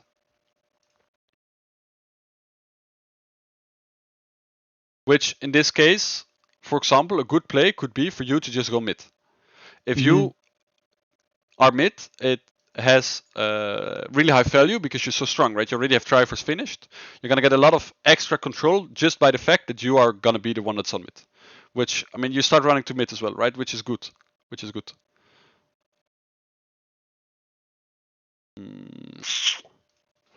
Now it's a bit awkward though because Jace, obviously Jace goes bot, right? He goes bot. Arbraven is top, and Malphite is like for some reason stuck on mid. Like they're fighting on mid, right? when he has no ult, which I don't think he should be doing all this, what he's doing. Like, he's chasing for really long. Yeah. I think this is like kind of awkward what he's doing, because we're giving a lot to Jace, right? But I don't think we should be the one to answer him. For sure, it should be the Malphite to answer him. And we shouldn't be looking to do all this fighting on mid with Malphite. And they get a good ult snipe. And now we just stay mid and we take mid turret. We can pressure this Lucian off with Fiddlesticks there as well. He's not allowed to like walk up. He has to respect. We take turret. This is all good, right?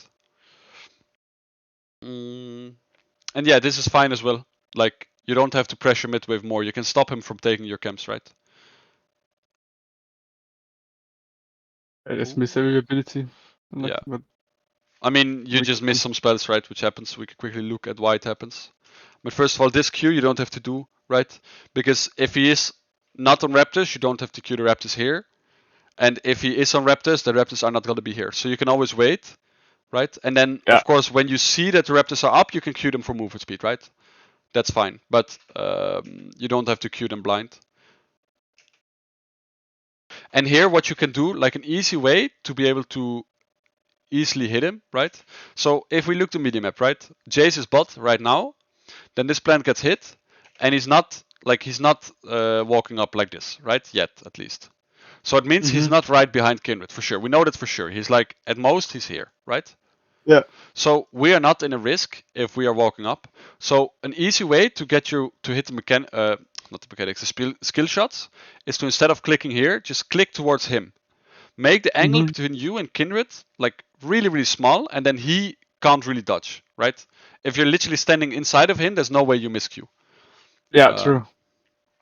And then we don't have to use exhaust, right? If we hit our spells, we don't have to use exhaust. Yeah. Of course, good that when you do miss your spells, you realize, okay, I have to exhaust. That's good, right? For sure. But now we're low. Scared of, like, yeah. I mean, now, like, because we are low HP, or because you're low HP, right? If you were sitting at this HP, you could just walk up and fight him, right? But because you're low HP, you have to be careful because he can actually kill you. So now we drop mid turret because we take too much damage on the jungle trade, which I think it was good, right? I think it's a good punish on Kindred. Just the execution is a bit off. Yeah.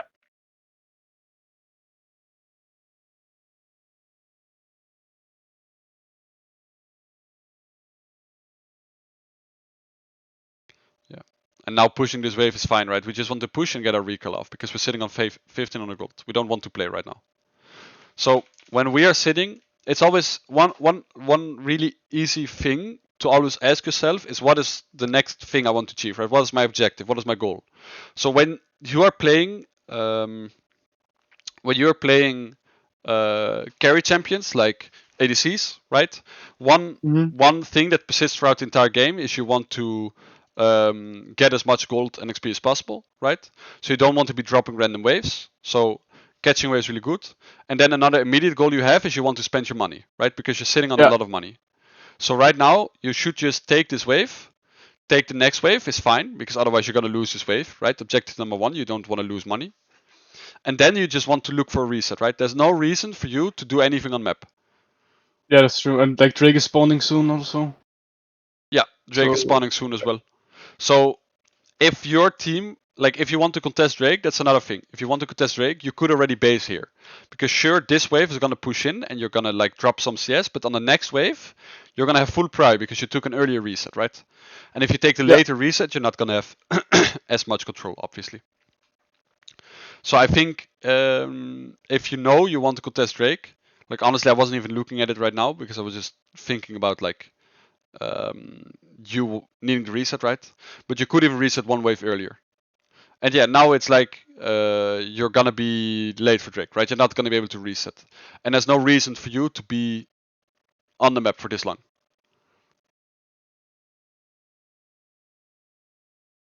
Okay. And I mean, this guy's like disrespecting when people aren't showing on waves, right? Like Blitz is showing bot, Cannon is showing top, right? Jace is showing bot. So it's fine what you're doing, right, to go in. You have Jenna ult up as well, so if Kindred comes, you should be safe. So yeah, this is like give me 2 minutes, I have to take a piss real quick. Yeah, sure.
Alright, I'm back.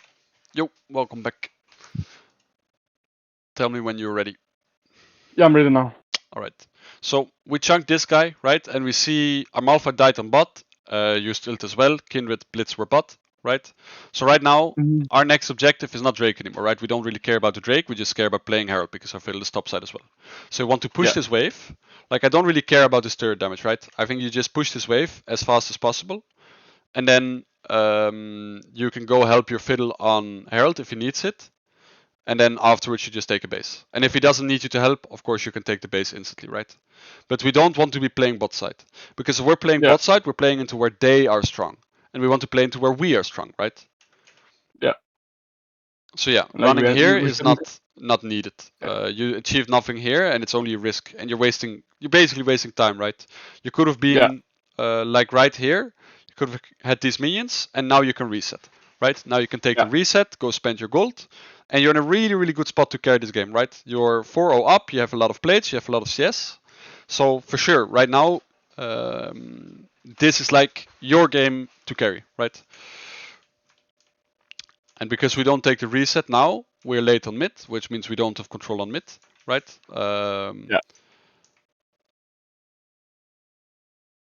Like on this wave, they get full control, right? Which just means they get like a bit more time to play. So now, what do you think we should be doing here? We see them all, but I don't know if we can like get to it before the fight ends. So maybe we just push mid and go for mid tower. Yeah. So the most important thing, I mean, I don't know if you do it, right? We'll quickly see. Yeah. So this is good, right? The most important thing is you always want to pen down to see what's going on, right? See if it's going to be a full-blown fight, if you need to move there, right? If we think back to where everyone was. So right now, they take Drake, right? Or at least they should take Drake. Yeah, they just took Drake. So you know Kindred is bot side still, right? And he's probably going to take a reset. But even if he doesn't, right, he's going to be either base or bot side. So right now this TP play happens, right?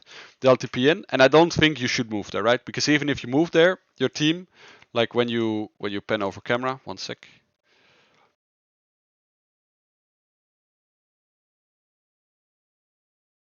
Yeah, right now this doesn't look like a fight you need to move to, right? They're gonna be in the 2v1. Yeah. And even if Kindred is there, I think they should be able to run away from Ken and Kindred. And we have Herald as well on fiddle, right? Important thing to note.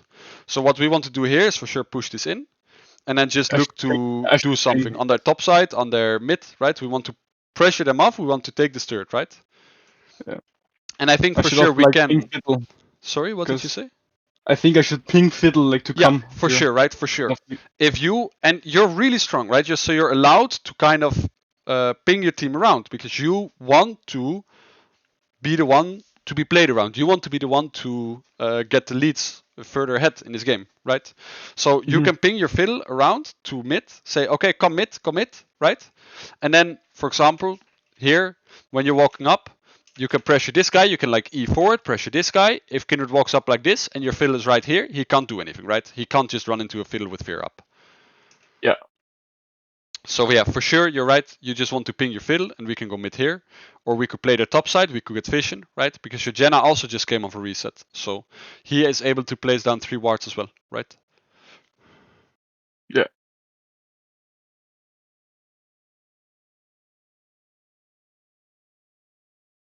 Yeah. And now, because we don't do anything, there's a bit of downtime. You can just take a reset from Manimune, right? Like your team is on a reset, you can take a reset as well, get Manimune. 1 ping is fine. Important thing in solo queue is, and it's just in general, right? When you're buying pings, you need to have clear in your head what you want to achieve with the ping. Because if you don't, if you just place the ping down, or you're not going to use it, you're just going to set it later, you're just losing money, right? So you want to clearly think, okay, what do I want to achieve with the ping? And right for now, sure, like, there's... so. Sorry, what did you say? Nothing is really up right now, so like there's no need for me to have it. I mean, for sure, buying a pink is fine, right? The issue isn't like that buying pinks is bad. Pinks are really good, but just as a habit, you should always know what you want to do with your pink. Because if you're just gonna place down your pink in a random bush and it's gonna sit there and do nothing, then yeah, it's wasted money. For example, if you want to control enemy top side because you have pressure, you can get push mid, which means you should be able to get push top as well. you can place down a pink in enemy top side, deny them vision, and suddenly you have more control, which is good, right? So buying a pink is good. Just know why you're buying the pink, and if you have no clue what you want to do with the pink, you shouldn't buy the pink, right? Yeah.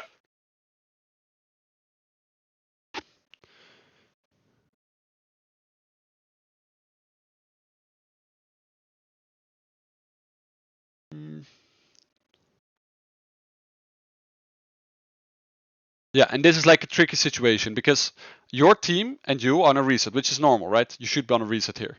But that means that they are on the map playing, right? So what this fiddle is doing is kind of greedy. Like he's going for the play when you need to catch mid and Riven needs to catch top.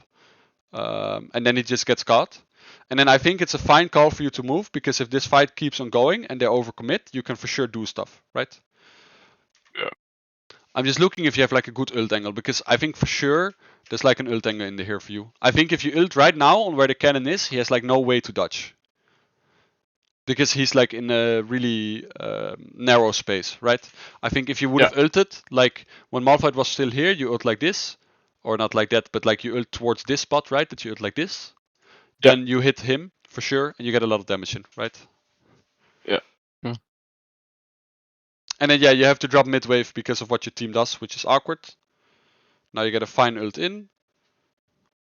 But we don't have TP and Riven, so and no ult on Malphite, so he's like not a champ, right? So you can't really defend that.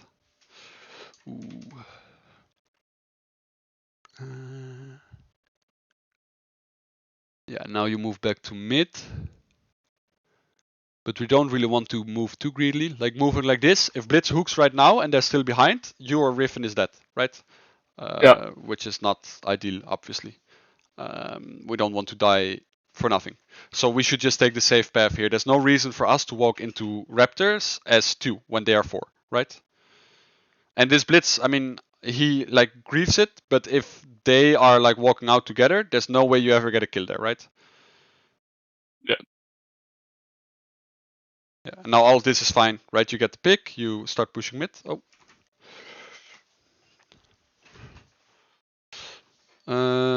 Yeah, I think this EQ is a bit optimistic as well. Like you're throwing max range Q with E, which should never hit if he's dodging correctly, right? And this Q is the same. Like we're kind of wasting Qs.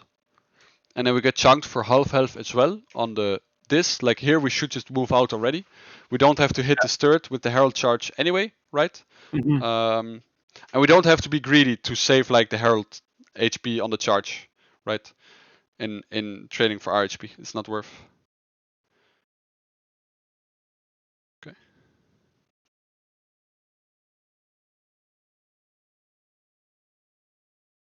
Yeah, and this is fine by you, right? Like this is just good by you. Good follow-up. You don't really waste any spells. You don't put yourself in a really risky situation into Kindred. You're just safe with your team. So this is well played by you.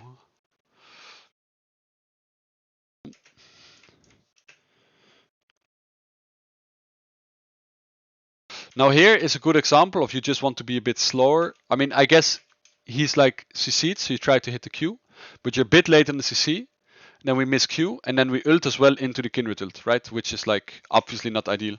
We have to be a bit slower on like, not slower, but a bit more thoughtful on when we throw the spells, right? Either you throw it on the CC or you wait for him to Q, and then you throw it. Yeah. Okay, and that guy kills you. I don't think you need to exhaust. Like, even if he kills you here, it doesn't really do anything, right? Drake spawns in 140. I mean, Baron is spawning, I guess. Maybe you could have done Baron with your life, actually. So I guess it's like, yeah. But we just not, like, yeah, we just have to not run up to him because if we know he's flashing Knight up, he can kill us. It denies us Baron. So it is like actually kind of a big deal. So we have to just not run up and get hit and die.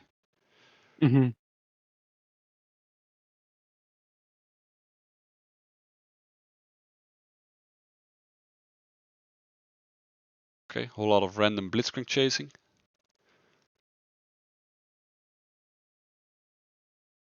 And now I think at this point, right? So at this point, what you can do is you can just quickly go bot, push that wave. This mid wave is not yours anyway, right? Cannon is right there.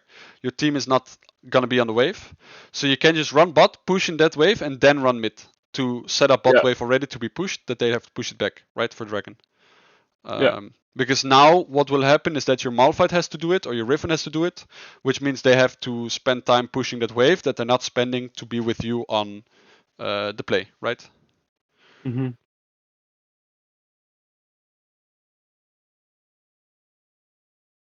And same for this ult. Like, I don't think you have to throw this ult because this wave we can clear. I mean, if we see them walk up, we can always still ult, right? If we see they're walking up to hit our turret, we can always still ult.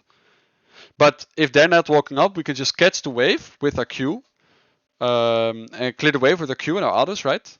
And then we have ult for the fight that's gonna happen, right? Ezreal ult is really OP in fights because it's like a big AoE ult that you can throw from a safe distance, right? Yeah, I agree. So if we didn't, yeah, like if we had ult right now, it would be really good. Like let's say for this fight, if you ult right now, right on this angle, you could get like good damage in maybe, or not maybe, you could get good damage in, right? And yeah, now obviously your team has inted and they get a lot of stuff. Here as well, by the way, if you know you have no control, so here they push this in, you know you have no control, right? Now you can also, if you realize this right now, you can ping away your fiddle. And just make sure that he doesn't die here because it's really bad, right, that he dies here. Like and I can't move from this. Like I have to pick it up. Yeah, for sure. And he's like ping assistance, but it's like really bad, right? So just ping him off if you don't want to. Yeah, and now they get Baron, and you do a good thing, right? Which is push down mid to get the thing. But let's see if hitting tower is like really greedy or not. Yeah, they get Baron here already, so we don't want to hit tower, right? Getting this tower is optimistic. We should just like pushing here is fine. Then I think you can like partially clear this wave and just get out. Like right now, you just run away. You just get out because you don't want to get caught, right? Yeah. And yeah, now we get caught, which is like really bad, right? Because we lose so much health for the fight, right? Oh, okay.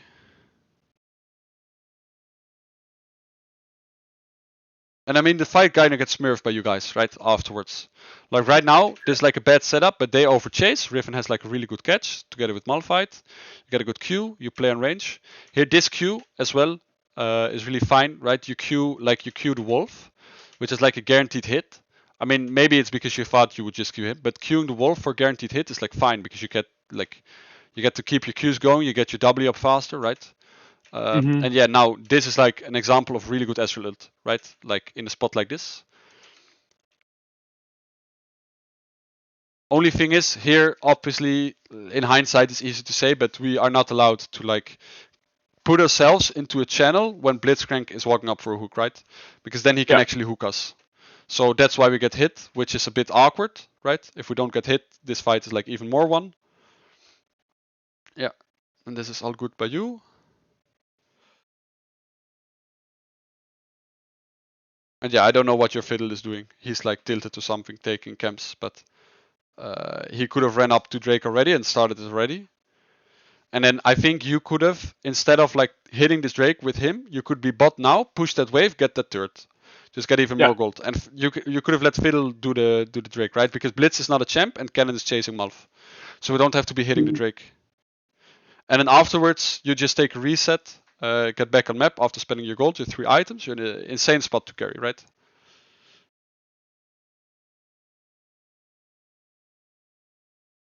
Wait 1 second, I have to be right back real quick. Yeah.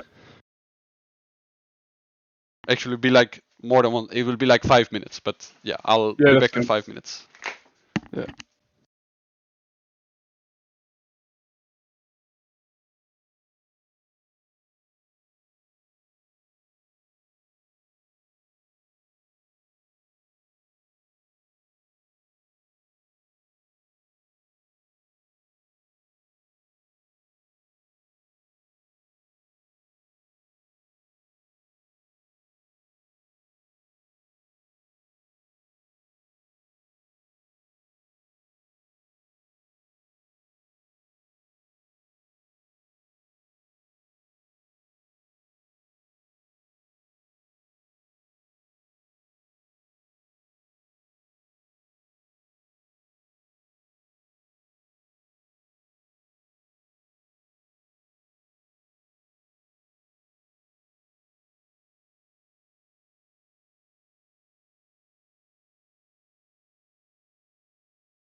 Yo, I'm back. Welcome back. Are you ready? Yeah. Okay. Yeah. So this was the thing where you could have went bot, pushed, right? Now instead of doing that, we catch wave late.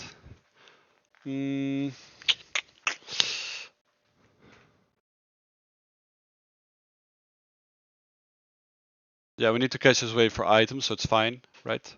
Obviously, we don't want to go for next wave because it's gonna put us like in a bad spot. They can actually go on us and relate on map, so it's good. Yeah.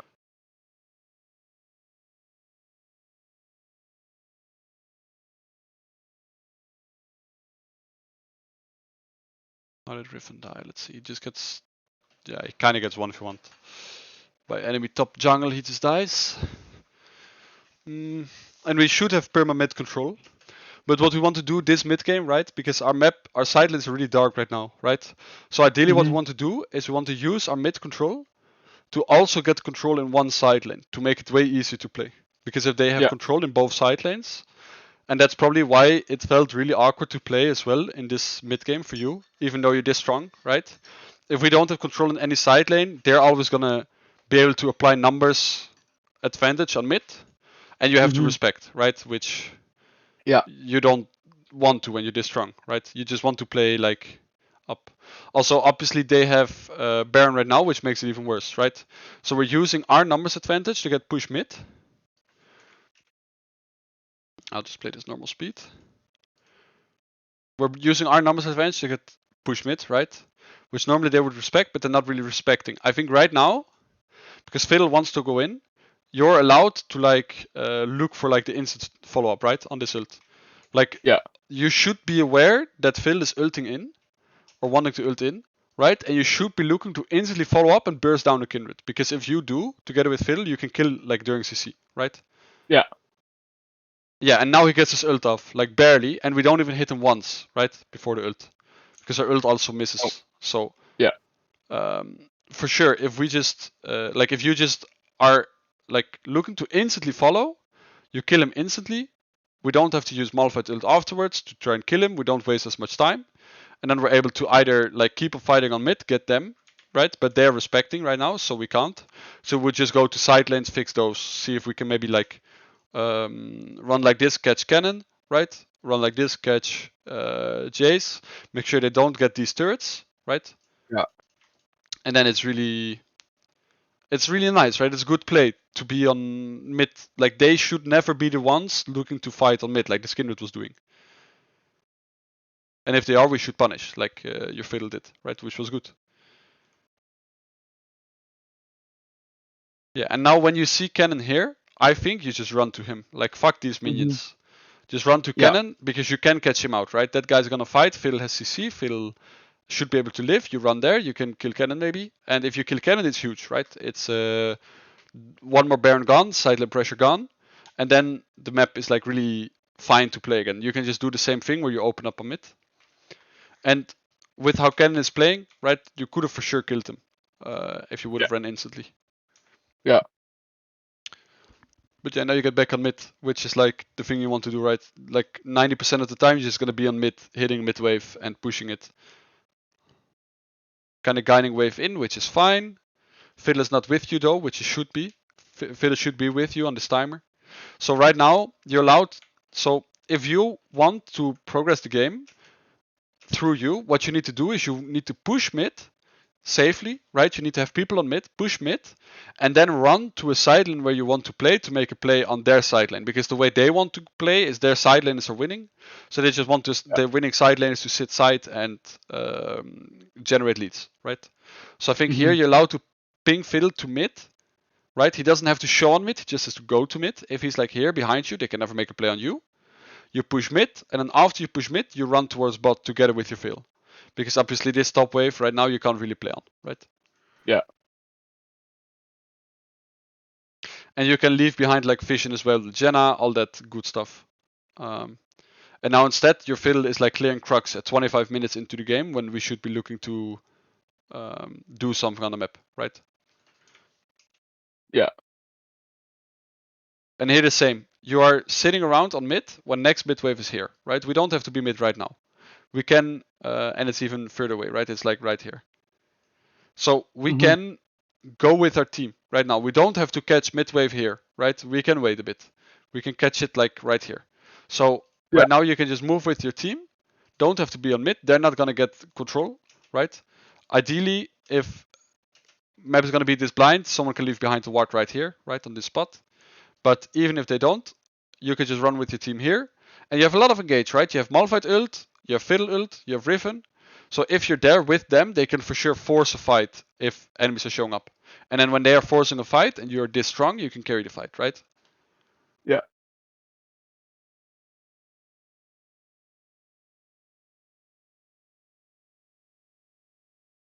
Yeah, and here's the same exact thing, right? Where you're channeling recall when this guy is ulting in. So you just have to be aware when your team can engage and wants to engage, right?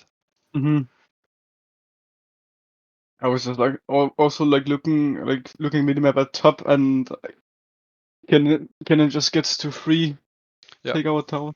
But the reason Kennen gets to do all of this for free is because, like, Malphite groups on this timer, this is a timer we would want to do something. We want to force something, right?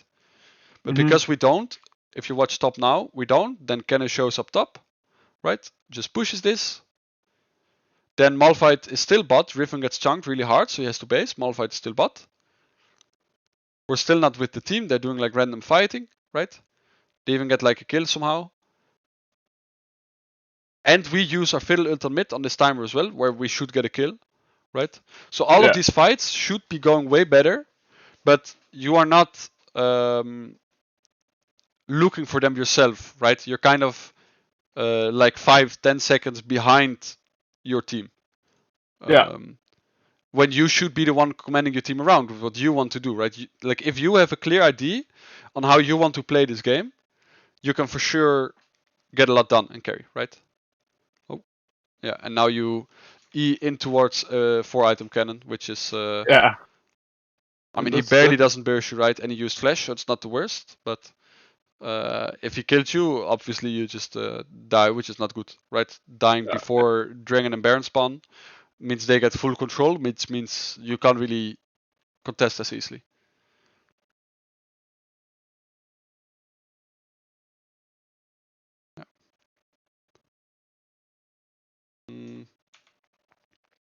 I mean, now it's kind of the same thing where I don't think you should really be looking to play into your bot side jungle.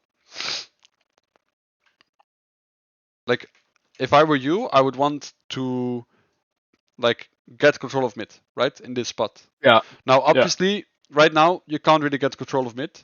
So how do we ensure that we can get control of mid later? I mean, this wave needs to be fixed, right? We need to catch next mid wave, and then on the mid wave that's gonna come out of base, we need to be on mid, right? Yeah. So if you communicate this to your team, you can say like be on next mid wave, right? And then you can ping like top to push, and your team comes, then you can get control. Because if Malphite right now, right, if instead of Riven doing bot wave, Riven would do top wave instead, right? Then his top wave would be being cleared right now. Like right now, Riven could have probably cleared like almost a wave, maybe like 3-4 seconds later, he can run to mid. Malphite can run to mid, right? You can group up here, you can push up on like the next wave, and you can move into contest, right? Yeah. And because none of that happens, you're gonna have to run like kind of blind into them, right? Without like really having the numbers. And you're also not really able to trade anything because they have full control, right?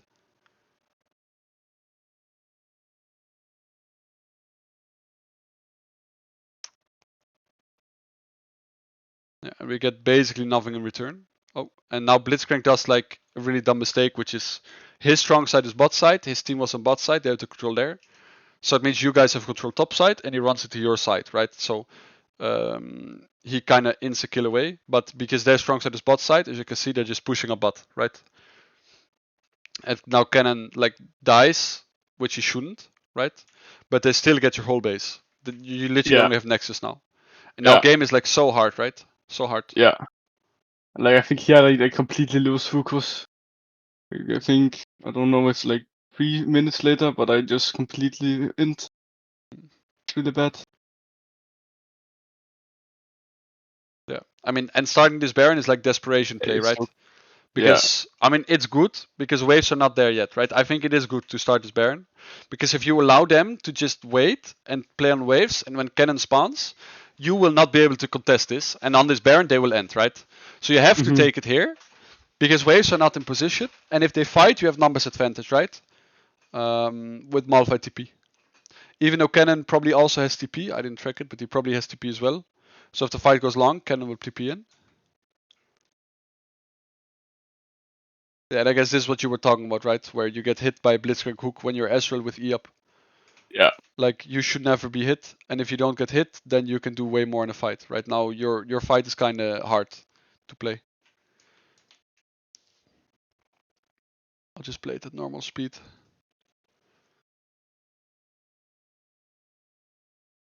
And like, I think this Kindred is kind of grieving because if you look, they're TPing on top, right? With Cannon.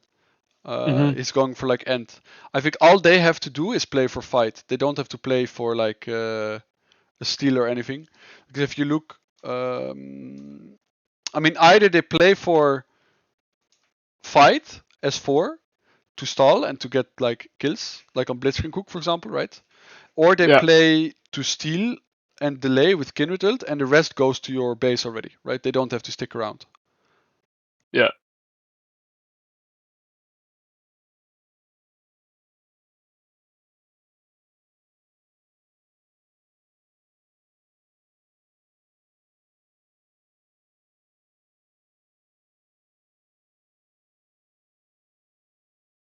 Wait, what happened to your Q here?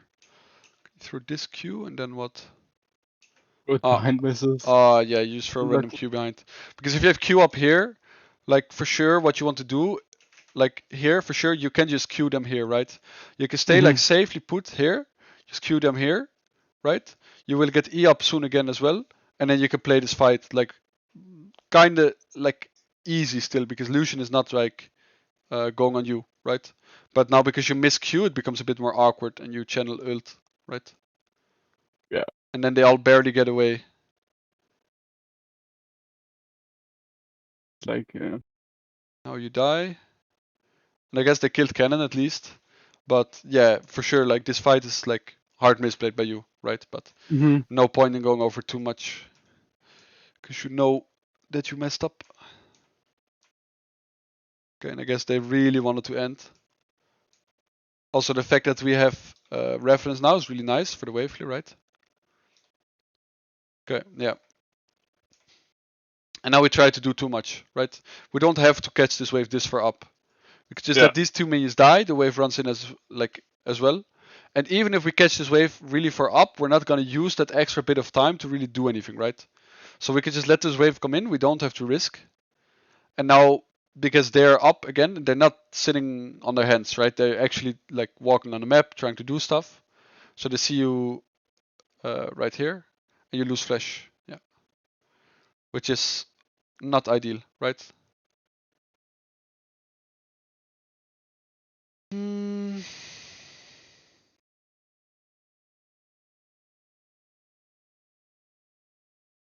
Yeah, and this Kindred just overstays. Like he could have walked away with further, a bit earlier. I mean, then you hit a good ult, so you force him into his ult.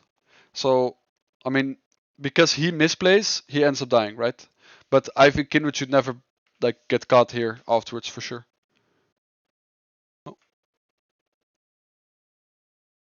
And now we see Blitz. We should be walking away already, right? Like if you look at the minimap, like I mean, for sure we don't have to stay at base. We can just walk, right? We're so close to our base.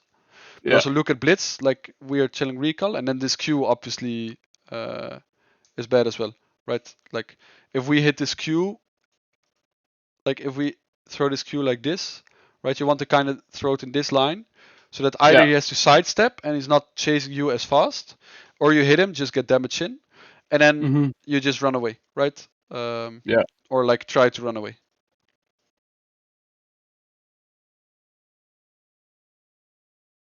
Yeah, and then we die, and that's really bad. Right now it's GG. Yeah. I mean, even if you live, it's like a hard defense, right? But when you die, there's no chance at all. They just run up and force, yeah. All right. Is there anything you want to look at again that we quickly go over? Otherwise, we'll just start with the recap of the session.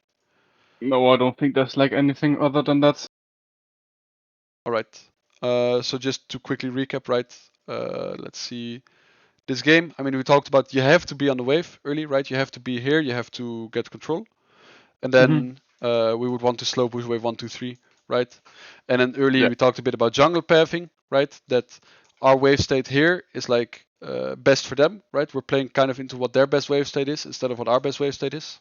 That's why we get punished early in lane, right? Yeah.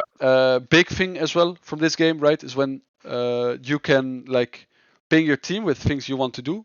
So for example, it was like on this wave hold, but later on as well, if you want your team to do things, especially when you're really strong, right, you need to like ping them around. And then there was the mid game thing, right, that you wanted to focus on, which mainly came down to you either not pinging your team so you couldn't do anything, or you not using your time optimally, right? Think back to like, for example, the one where we took the dragon. Is it here? Let's see where this. I think it's this one, right? Yeah, it's this one where you took the dragon. Now you could go bot, push, and get turret, and then it's really good, obviously, right? Yeah. But yeah. Apart from that, if you don't have any more questions, that was the session. So thank you for participating in the giveaway and showing up for coaching. It's good practice for me as well. If you do have any Thank you for feedback, choosing. please do let me know. It doesn't have to be now, right? It can be later as well. Like you can always write me. It's greatly appreciated. And the same, if you have any questions about like builds or matchups or anything later on, feel free to always send me a message. Yeah. All right.